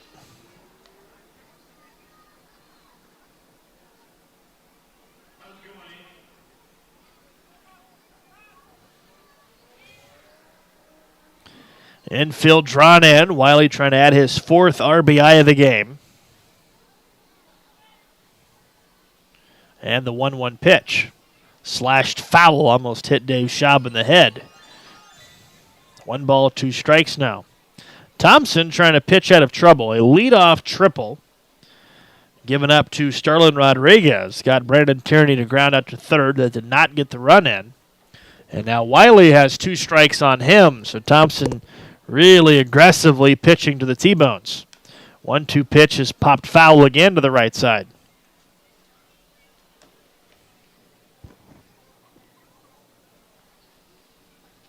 6-3. Kansas City with the lead. We are in the 8th. Game 1 of a very quick 3-game road trip for Kansas City here in Sioux Falls. They want this 7th run. The 1-2 pitch is outside. Ball 2. 94-mile-per-hour fastball. That's the highest velocity we've seen tonight. And the count is 2-2.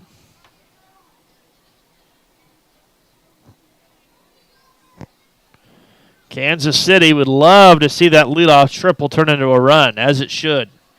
The 2-2 pitch. Swung on and missed, and down goes Wiley. So a big strikeout, and Thompson, after giving up a leadoff triple, has now gotten back-to-back outs, and Rodriguez is still stuck at third base, and now 2 outs for Dalton Wheat, who is 0 for 1. He has walked, he has struck out. He has walked and he's been hit by a pitch, rather. He also has struck out.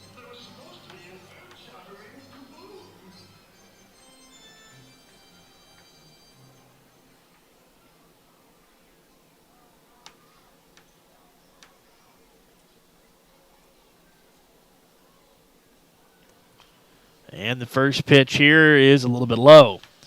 Infield, of course, now is drawn back for just to get an out. A leadoff triple by Starlin Rodriguez. He is still stuck at third base. 2 outs now.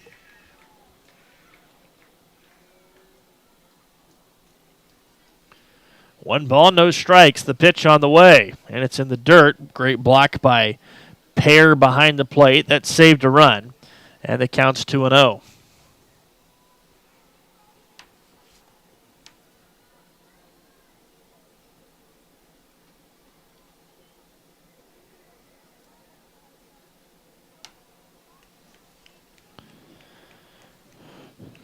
Bases with the runner at third.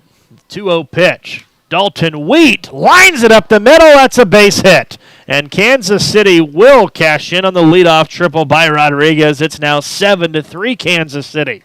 Dalton Wheat, another base hit, another RBI, his 13th of the year. And the young rookie right fielder continues to force himself in the lineup. All he does is get on base. So Starlin Rodriguez, leadoff triple, turns into a run, and Kansas City's lead is now a 7-3 lead as we continue to play here in the top of the 8th inning. Hit number 12 for Kansas City. And that'll bring up the catcher, Brian Erie, who is 2 for 3, and he is so relieved to have a multi-hit game. Came into the day with a 160 batting average. First pitch swung on and missed, and the count is 0-1. Ryan, 2 for 2 with 2 singles. Should be 2 for 2 with a double and a single. He hit one 410 feet away from home plate, but tripped rounding first base and had to go back to first. This pitch is in the dirt. 1 ball, 1 strike.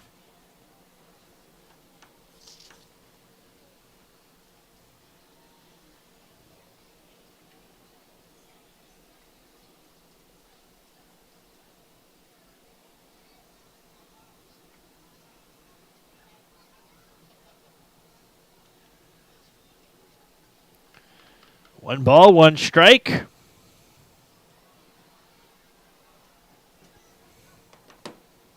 Thompson trying to get out of the 8th inning. Kansas City wants to continue to make this a tough inning on their young right-hander. Ground ball to third, just foul past third. 1 ball, 2 strikes.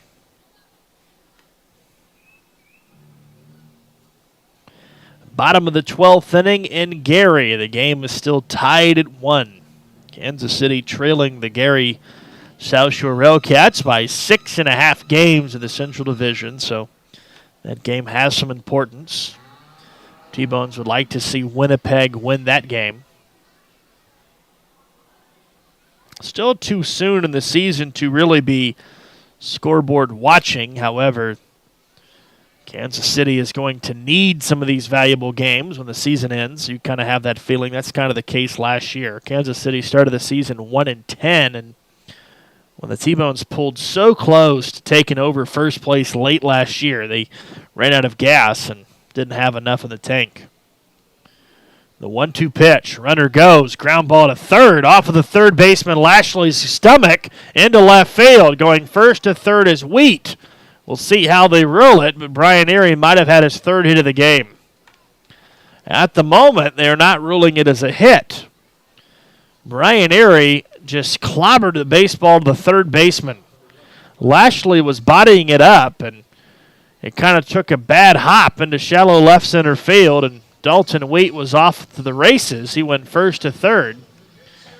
And Patterson is not going to allow his best reliever to kind of flounder anymore in the inning. They do rule it a hit, so the 3rd hit of the game for Brian Erie. He's now 3 for 4, and Kansas City with back-to-back 2-out hits in the 8th as they knock Dylan Thompson out of the game. We'll tell you about the new reliever on the other side of the break when we come back on the T-Bones Broadcasting Network.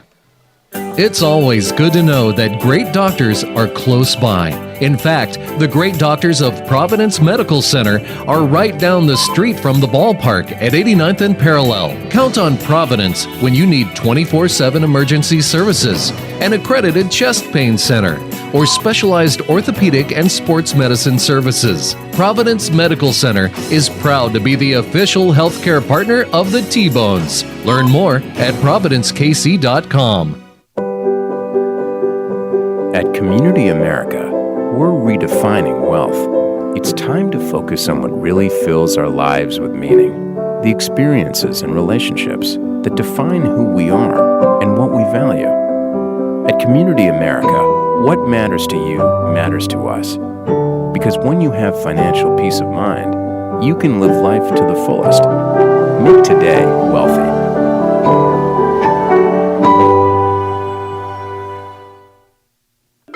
I loved when the ice cream truck came around as a kid, the familiar music and the cool treats on a hot summer afternoon.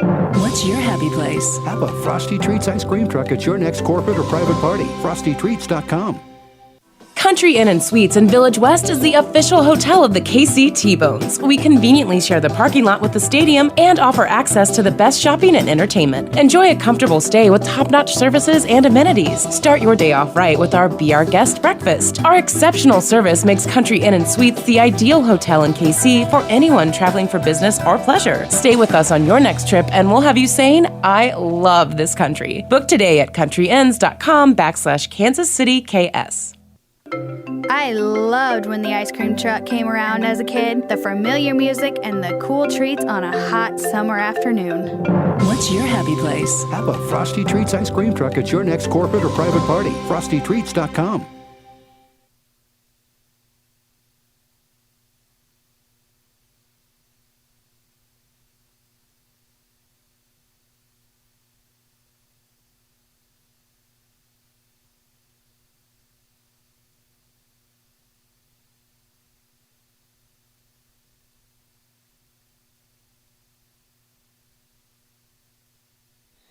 The Canaries bring in a new left-hander in out of the bullpen for the Canaries is Farrell.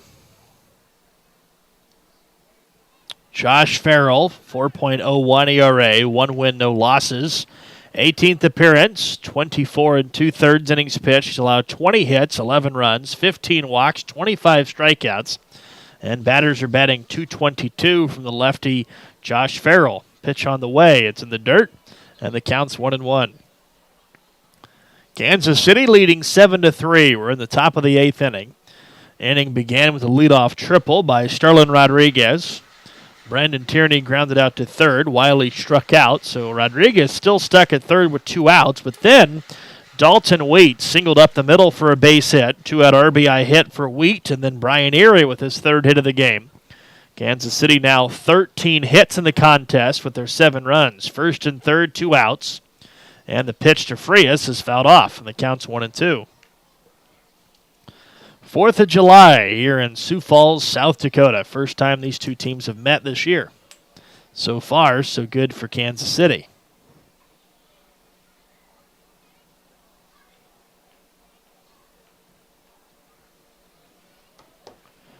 This will cause more time as Michael Pear will go out and have a word with Josh Farrell. Vladimir Frias moved to the top of the order. He is 0 for 4. He has flown out, he has struck out, grounded out, and he's also grounded into an inning-ending double play. Vladimir Frias appears to be ready to hit the baseball, and now finally the catcher Pear will come down. They were trying to give Frias some extra time as he fouled that last pitch off his foot. 7-3 Kansas City. We're in the 8th. Kansas City has scored in 4 separate innings tonight. 1 in the 1st, 2 in the 3rd, 3 in the 6th, 1 in the 8th, and they're looking for more in the 8th. Runner at 3rd is Wheat. Runner at 1st is Erie. Frias 0 for 4, trying to avoid an 0 for 5 night at the top of the order. The 1-2 pitch is a bit high. Fastball at 89, and the count's 2-2. Tomorrow night, Jordan Cooper gets to start for Kansas City. Mike Kickham will get the start on Wednesday night. Kansas City returning home for a 3-game series Thursday, Friday, Saturday at Community America Ballpark. 2-2 pitch is fouled out of play. Then a rare Sunday off day as Kansas City will use that off day to make that wonderful travel to Laredo, Texas for the second time this year. A 10-game road trip in 11 days. 2-2 pitch. Ground ball to short should do the inning. Schmidt has it to second. Vladimir Frias is 0 for 5. Kansas City strands 2, but does score 1. We're to the bottom of the 8th inning. 7-3 lead for Kansas City. Back after this on the T-Bones Broadcasting Network. It's always good to know that great doctors are close by. In fact, the great doctors of Providence Medical Center are right down the street from the ballpark at 89th and Parallel. Count on Providence when you need 24/7 emergency services, an accredited chest pain center, or specialized orthopedic and sports medicine services. Providence Medical Center is proud to be the official healthcare partner of the T-Bones. Learn more at providencekc.com. At Community America, we're redefining wealth. It's time to focus on what really fills our lives with meaning. The experiences and relationships that define who we are and what we value. At Community America, what matters to you matters to us. Because when you have financial peace of mind, you can live life to the fullest. Make today wealthy.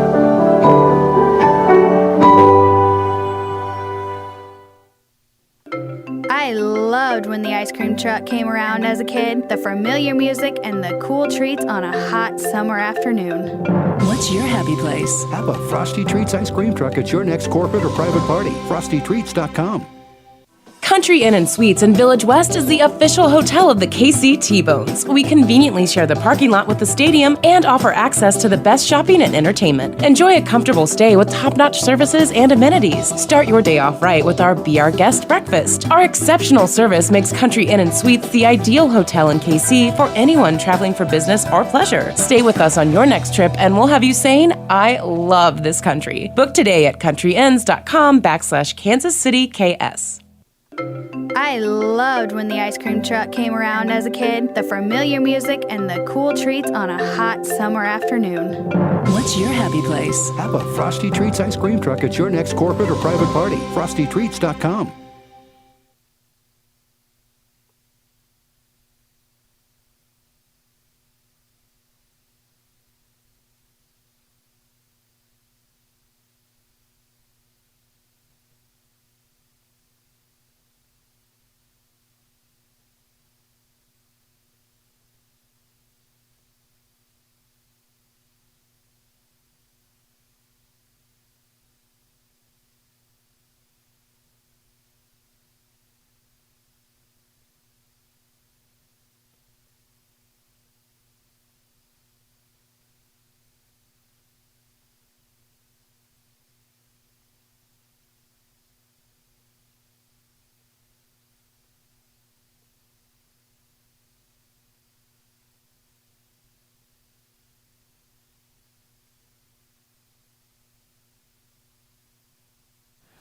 Aaron Baker is in out of the bullpen for Kansas City. We head to the bottom of the 8th inning, and Jake Taylor hits one about 5 miles down the left field line. It is a fair ball, they call, and Jake Taylor has hit a home run. Boy, Kansas City has about 4 players down the left field line that is obviously upset about the call.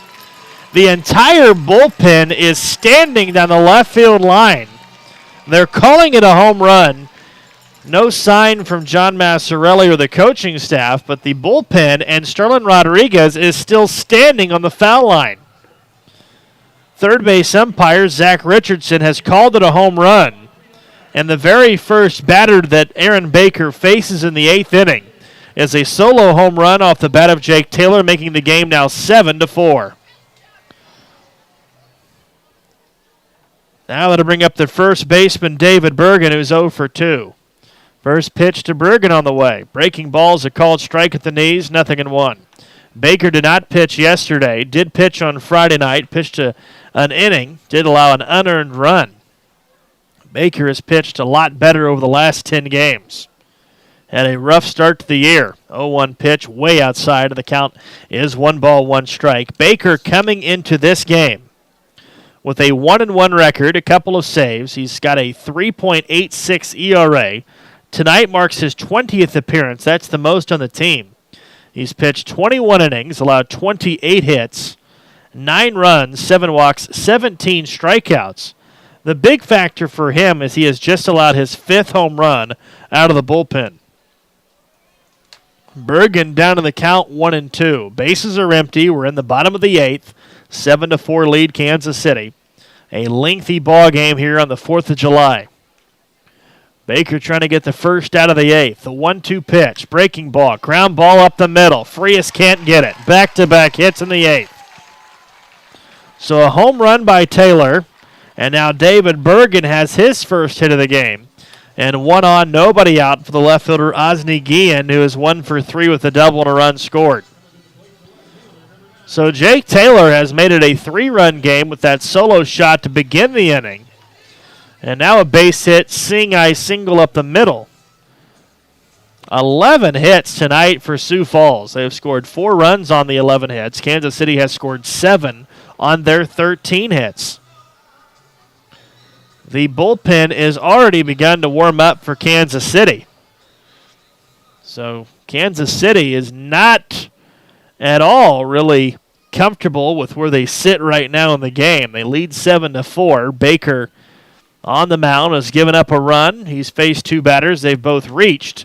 And now a shot fouled on the left field line off of the bat of the left fielder, Guillen, who is 1 for 3. So Tyler Moore in the bullpen area is now about to start catching a new right-hander, and it's hard to see, but if I had to guess, it would be hard not to assume that Mark Haynes is that guy getting ready. The closer for Kansas City might possibly be asked to do more than 1 inning of work. The 0-1 pitch showing a bunt in the dirt. Erie has time, throws to second base, and the throw is late. So it just got about 3 feet away from Bryant on the right side and big enough for Bergen to go to second. That takes away the double play. And boy, this 8th inning looks rocky out of the gate for Kansas City. So no chance for a double play, but right now Kansas City wants outs. They need 6 more to end this game in a positive way. Runner at second base is Bergen. He advanced to second on a wild pitch. 1-1 pitch, ground ball to Wiley. That would have been a double play ball. Instead, the runner goes up to third. The force out is at first, and Guillen is out for the first out of the 8th inning. So Bergen goes to third. Guillen is the first out. And up comes the right fielder, J.C. Linares, who is 1 for 3 with an RBI single. It is the right-hander, Mark Haynes, warming up down the left field area for Kansas City. So that wild pitch by Baker might have costed him and his team a double play. Instead now, Sioux Falls is looking for another run. They've got a runner at third base and only 1 out. They trail by 3. Linares betting just 172. The pitch, and it's a fastball strike at the knees. 0-1. Home run, single, wild pitch, ground out. That's how it's been so far for Baker in the 8th. Haynes warming up in a hurry in the bullpen. He is in a save situation as of now. The 0-1 pitch on the way. Breaking ball, ground ball to short. Frias a tough play. Good throw to first, and not there. The throw pulls Blackwood off of the bag. A run is in. It's now 7-5, and the tying runner comes to the plate. That should be an infield hit, and that's how they'll rule it. 3 hits and the 4 batters faced. Another run is in. It's an RBI single for Linares, who's now got 2 hits in the game. So 4 batters in the inning, 3 have reached. It's now 7-5, and all of a sudden the game is getting very, very close. Too close for comfort as Mark Haynes continues to warm up in the bullpen for Kansas City. It's 2 runs so far, and now a pinch runner will come in and take over for Linares. Aaron Baker needs a ground ball. He needs to get out of this inning, preserve the lead. It's only a 7-5 game now. Kansas City has never trailed in this game. They have led since the first inning. But 2 big runs have come across in the 8th. How big was that RBI hit by Dalton Wheat in the top of this inning? Without that, you're talking about a 6-5 game. Now the pitch on the way. And it's dropped by Bryan. Might have been a strike. And the count is 1-0 on Michael Pear, who is 0 for 3. Mark Haynes more than likely will be thrusted into action if another runner gets on base. Kansas City can't wait around. They need to find a way to slam the door in this inning. Baker comes set. 1-0 pitch is a strike on the inside corner. And the count is even. 1 ball and a strike.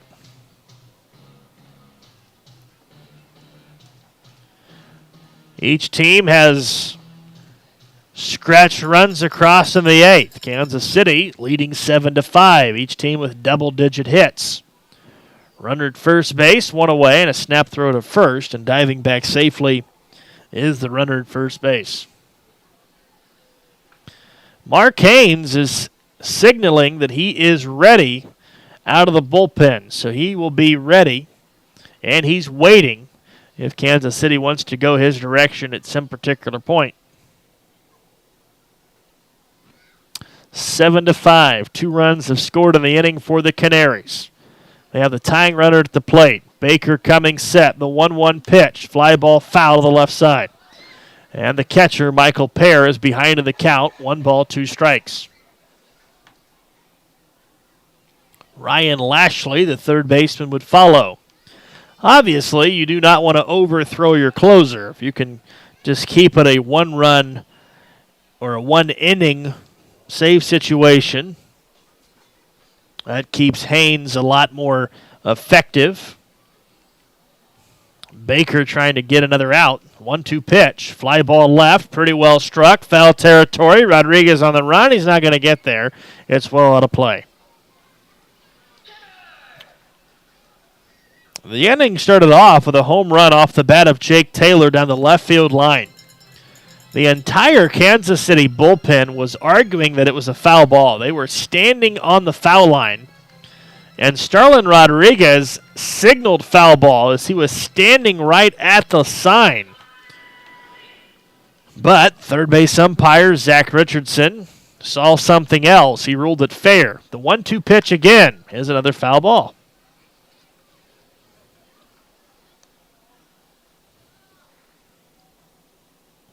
A very, very lengthy contest tonight. A lot of runs, a lot of hits, a lot of base runners, and a lot of time on the mound for both teams. The winner of this game, obviously, a big advantage to win the series. Kansas City looking for their 3rd consecutive series win. 1 ball, 2 strikes. Baker set the pitch. Got him swinging at a high changeup that was not a strike. So Michael Pear strikes out. And now 2 outs are made in the 8th inning. And that'll bring up the third baseman, Ryan Lashley, who's 1 for 3. And at least at the moment, it looks like John Massarelli is going to allow Aaron Baker to face Ryan Lashley. 7-5 T-Bones lead. We're in the bottom of the 8th inning. 2 runs have been scored by the Canaries in the inning. Runner at first base, 2 outs. Lashley on the season has just 1 home run. He's batting just .217. Mark Haynes is ready in the bullpen. Kansas City now is showing the indication they hope he only needs to pitch 1 inning. Baker calming down a bit. The pitch, ground ball to third. Tierney has it. He'll go to second. Inning over. So there you have it. Aaron Baker given the opportunity to calm himself down. He does the job, gets out of it, despite giving up a couple of runs. We head to the 9th inning. Kansas City with a 7-5 lead. We're back after this on the T-Bones Broadcasting Network. It's always good to know that great doctors are close by. In fact, the great doctors of Providence Medical Center are right down the street from the ballpark at 89th and Parallel. Count on Providence when you need 24/7 emergency services, an accredited chest pain center, or specialized orthopedic and sports medicine services. Providence Medical Center is proud to be the official healthcare partner of the T-Bones. Learn more at providencekc.com. At Community America, we're redefining wealth. It's time to focus on what really fills our lives with meaning. The experiences and relationships that define who we are and what we value. At Community America, what matters to you matters to us. Because when you have financial peace of mind, you can live life to the fullest. Make today wealthy.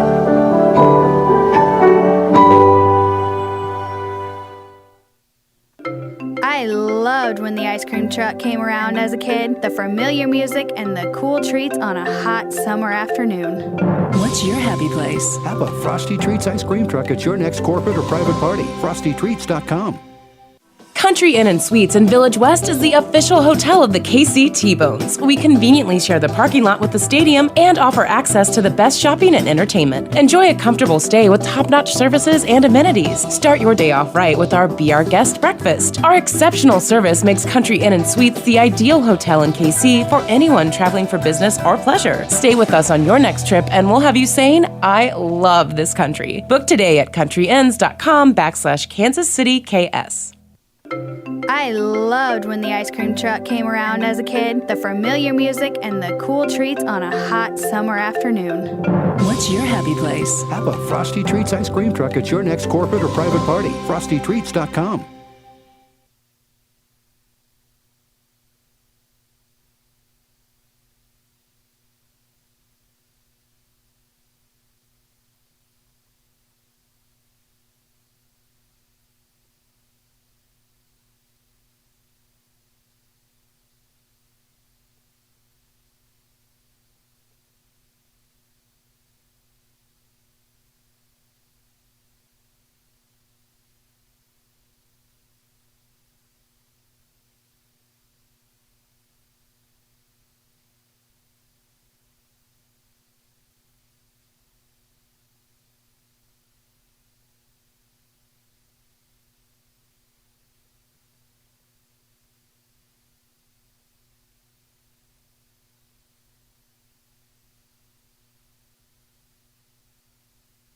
The ninth inning, here we come. 7-5 lead, Kansas City. Nathan Moore back with you live at the Birdcage in Sioux Falls, South Dakota. Here in the ninth inning, 2-3-4 hitters, Tyler Massey, Jake Blackwood, Anthony Gallas to the plate. Kansas City trying to add to their lead now. It's down to 2, 7-5. Mark Haynes appears he will be pitching the ninth inning tonight. This pitch is a bit outside 2-0. New pitcher in out of the bullpen for the Canaries. It is James Jones from Barlow, Kentucky. So Jones will be pitching for the first time. Here's the 2-0 pitch and a foul ball straight back. James Jones, 0-2 record, 6.75 ERA, the 16th time he's pitched. He's pitched 16 innings, allowed 15 hits, 15 runs. He's walked 10, struck out 13. Batters are batting .250 from the right-hander. The 2-1 pitch is a line shot down the left field line, hooking into the corner. It's a fair ball into the corner. Massey already at second base, thinking about a possible triple, but slams on the brakes. A leadoff triple for Tyler Massey here in the ninth inning. Or a leadoff double, rather, for Tyler Massey in the ninth inning. So Kansas City adds their 14th hit of the night.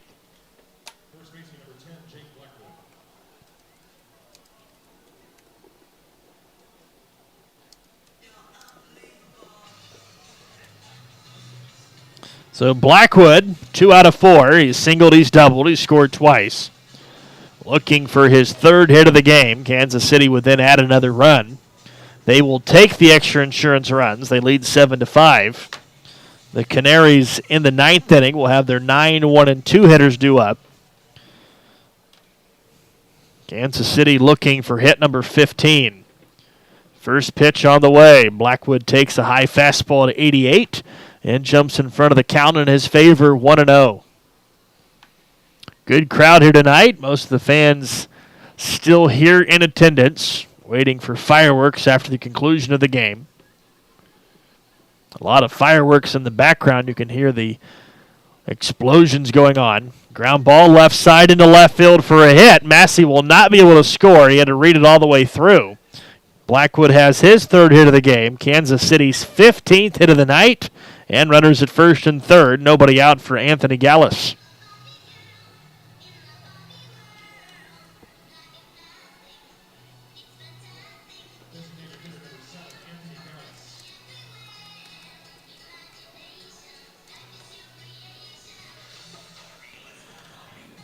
Anthony Gallus singled in the first, 2-run home run in the third, walked and scored in the sixth, struck out looking to end the seventh inning. This another RBI opportunity for Gallus, already 2 in the game.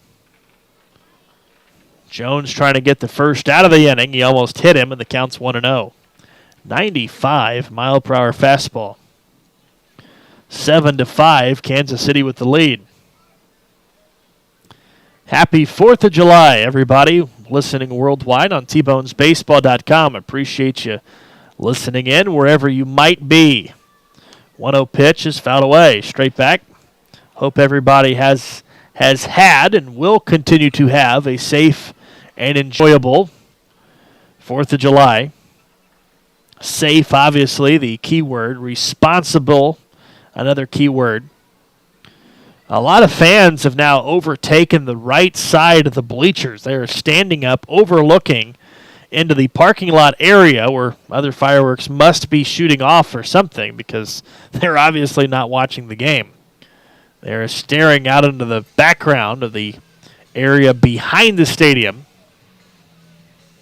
There's a good 150, 200 fans who are not watching the game. They are watching some other activity, which you'd have to assume is some sort of firework display. Gallus takes some time after he fouled that one off of his foot, now comes strolling back to the batter's box. 1 ball, 2 strikes on Anthony Gallus. The game already 3 hours in length, no outs in the ninth. Kansas City threatening for a more of a larger lead. 1-2 pitch. Big swing and a miss. Gallus strikes out for the first out of the ninth inning. Second strikeout of the night for the DH. And that'll bring up Starlin Rodriguez, who is 1 for 4. Rodriguez tripled and scored last inning. He has also struck out twice. He has reached on an error. A lot of strikeouts tonight.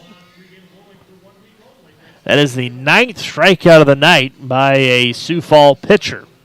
So 9 strikeouts. 4 of the 9 have come off of the 4 and 5 hitters of Kansas City. Pitch on the way. Big swing and a miss. Rodriguez misses it. That pitch at 98. And the count is 0-1.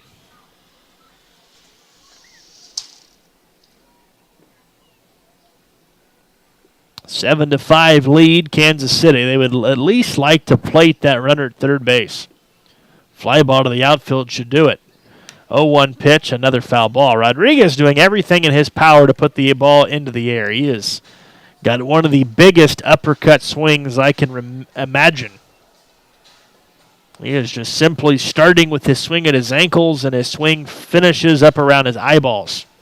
It is a vicious uppercut swing.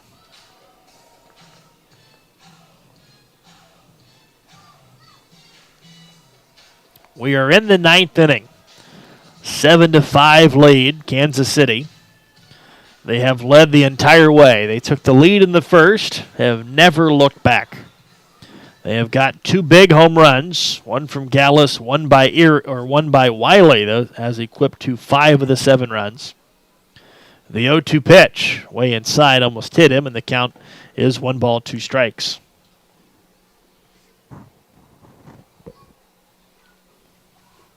If you like a lot of offense, this is the game for you. If you like a lot of pitching, you didn't get to see much tonight in regards to a pitcher's duel, 7-5 score.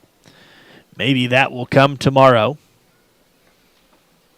1 ball, 2 strikes, and the pitch is a ground ball foul. Schaub tried to barehand it, and it was coming in too hot. He allowed it to pass by.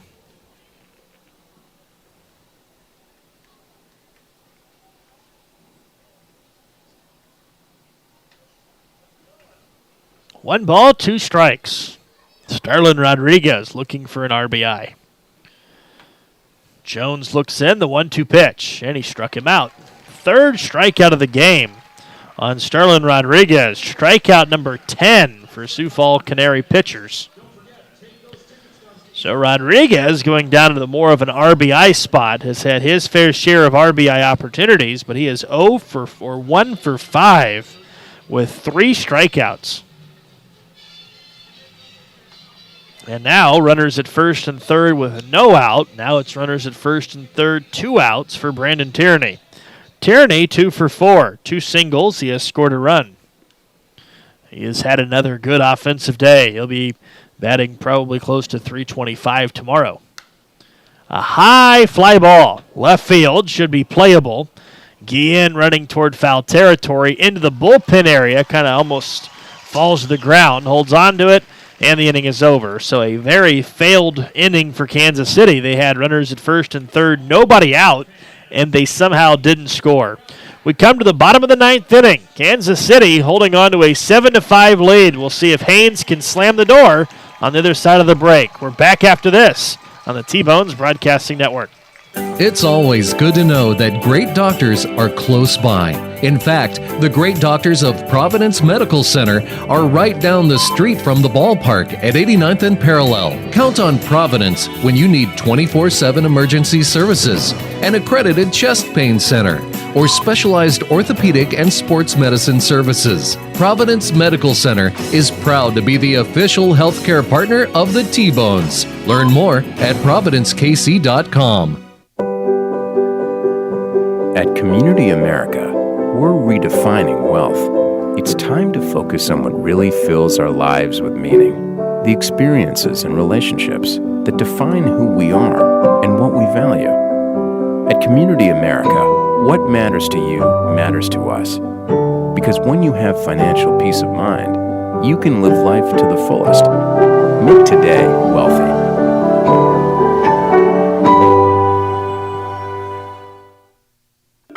I loved when the ice cream truck came around as a kid. The familiar music and the cool treats on a hot summer afternoon. What's your happy place? Have a Frosty Treats ice cream truck at your next corporate or private party. FrostyTreats.com. Country Inn & Suites in Village West is the official hotel of the KC T-Bones. We conveniently share the parking lot with the stadium and offer access to the best shopping and entertainment. Enjoy a comfortable stay with top-notch services and amenities. Start your day off right with our Be Our Guest breakfast. Our exceptional service makes Country Inn & Suites the ideal hotel in KC for anyone traveling for business or pleasure. Stay with us on your next trip and we'll have you saying, I love this country. Book today at countryinns.com/Kansas City KS. I loved when the ice cream truck came around as a kid. The familiar music and the cool treats on a hot summer afternoon. What's your happy place? Have a Frosty Treats ice cream truck at your next corporate or private party. FrostyTreats.com.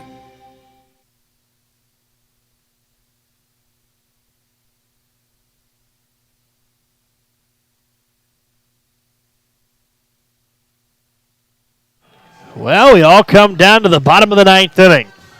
Most games do always come down to the final inning. Mark Haynes looking for save number 7. 7-5 lead Kansas City.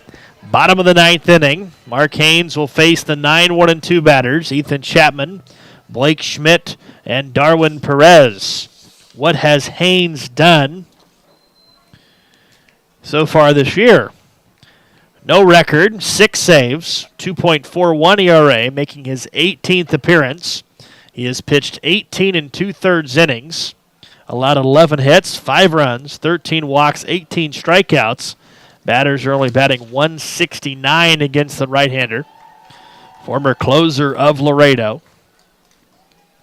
1 ball, no strikes on Chapman, who is 2 for 3. The 1-0 pitch is a strike, 89 miles per hour.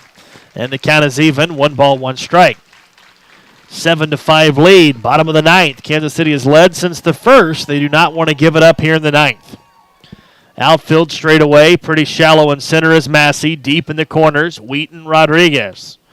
1-1 pitch off the inside corner. You never like to see a home plate umpire flinch, and that's exactly what Kurt Brannon just did there. 2 balls and a strike. Kansas City has hit 2 home runs in the game. The Canaries have hit 1. Fireworks to follow, literally, after the game. The 2-1 pitch. Swing and a miss, and the count is 2 balls, 2 strikes.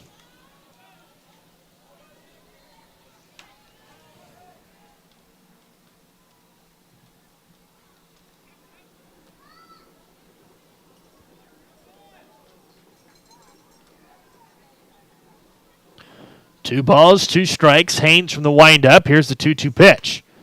And he missed outside. Ball 3. 3 balls, 2 strikes.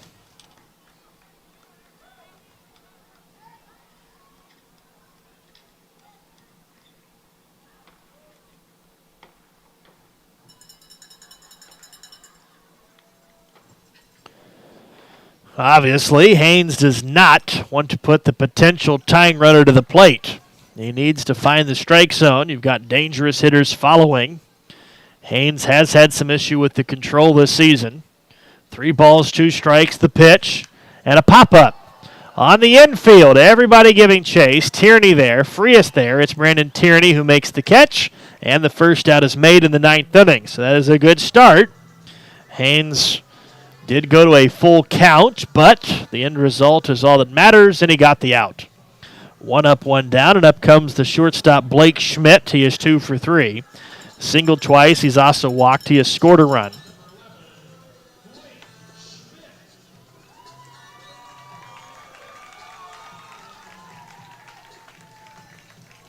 Top of the 14th inning. Winnipeg and Gary still tied at 1. Holy cow, that game might go on until tomorrow, huh? Literally, might go on until tomorrow. First pitch to Schmidt, and it's a called strike.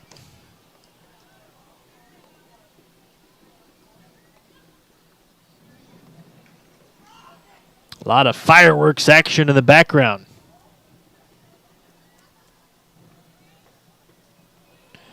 Here's the pitch. Showing a bunt, and he misses the bunt. It's 2-0.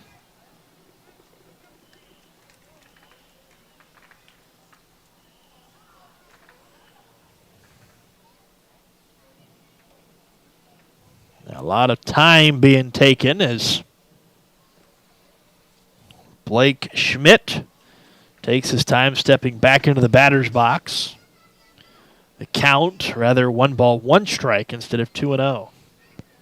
377 hitter at the plate. And more time is called.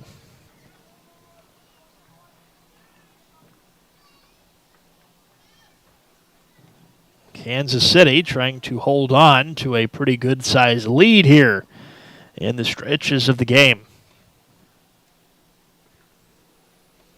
The 1-1 pitch. And there's a strike. Fastball at 89, and the count is now 1 ball, 2 strikes. A lot of booming and popping in the background. A lot of fireworks going off around the area. A lot of the fans you can hear in the background starting to get excited with the fireworks. The 1-2 pitch. Little check swing dribbler. Second baseman Wiley has to hurry. He does on a good stretch by Jake Blackwood. 4-3 put out. And now the Canaries are down to potentially their last out of the game.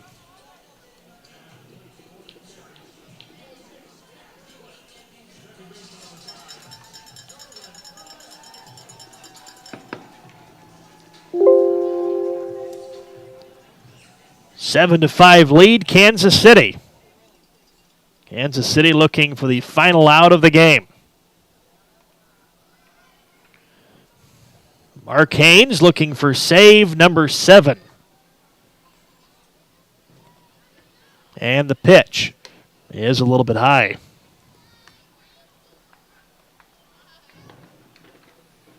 More thunder and booming and blasting of fireworks in the horizon. Darwin Perez, 2 out of 3, couple of singles, a sacrifice bunt, and a flyout. Boy, it sounds like an artillery range. The 1-0 pitch. That's a strike on the inside corner. And the count is even, 1 ball, 1 strike. 95% of the fans are watching fireworks and not the game. It's a 2-run game in the ninth. They could care less. 1 ball, 1 strike. Haynes from the windup the pitch. And the fastball misses high. 2 balls and a strike. The power hitters, Jake Taylor, David Bergen, is to follow. So, of course, you do not want to get a runner on base with those guys coming up. If you were easily distracted by loud noises, you would not want to be here right now. There is a lot of popping going off in the background. Haynes might be getting bothered or something. He has lost control. It's gone from 0-1 to 3-1. Haynes needs 1 more out to give Kansas City a big win here on the road. Give them a very good opportunity to win this series tomorrow night with Jordan Cooper on the mound, and a very good chance with Kickham on the mound Wednesday to have a very good road trip. Here's the 3-1 pitch on the way. Fly ball center field. Massey played it perfectly. He's got it, and Kansas City's going to win it. 7-5 final score. Mark Haynes slams the door. He faces just the minimum 3 here in the 9th inning. So the Kansas City T-Bones gets the job done as the Kansas City T-Bones go on to win it 7-5. Mark Haynes picks up the win. Josh Tolles gets the win. Haynes gets the save. Tolles gets the win as the Kansas City T-Bones get a much-needed victory here against the Canaries. Final score 7-5. Game 2 of the series back here at the Birdcage tomorrow night at 7:05 in the evening. Kansas City improves to 19-25. Sioux Falls falls to 15-27. It's going to get loud really quick, so a very quick wrap-up here tonight as the Kansas City T-Bones use a lot of offensive firepower. Gallus, Wiley, the big contributors on the offensive firepower. Each one of them homered tonight. Gallus a 2-run shot, and Wiley the big 3-run home run to kind of give Kansas City a big, big separating factor late in the ball game. 7-5 final score for Kansas City. They improve to 19-25. I'm Nathan Morris saying so long from the Birdcage out here in Sioux Falls, South Dakota. We're back here tomorrow night. Would love to have you with us as the Kansas City T-Bones look to win the series outright tomorrow night. You've been listening to the Kansas City T-Bones on the T-Bones Broadcasting Network.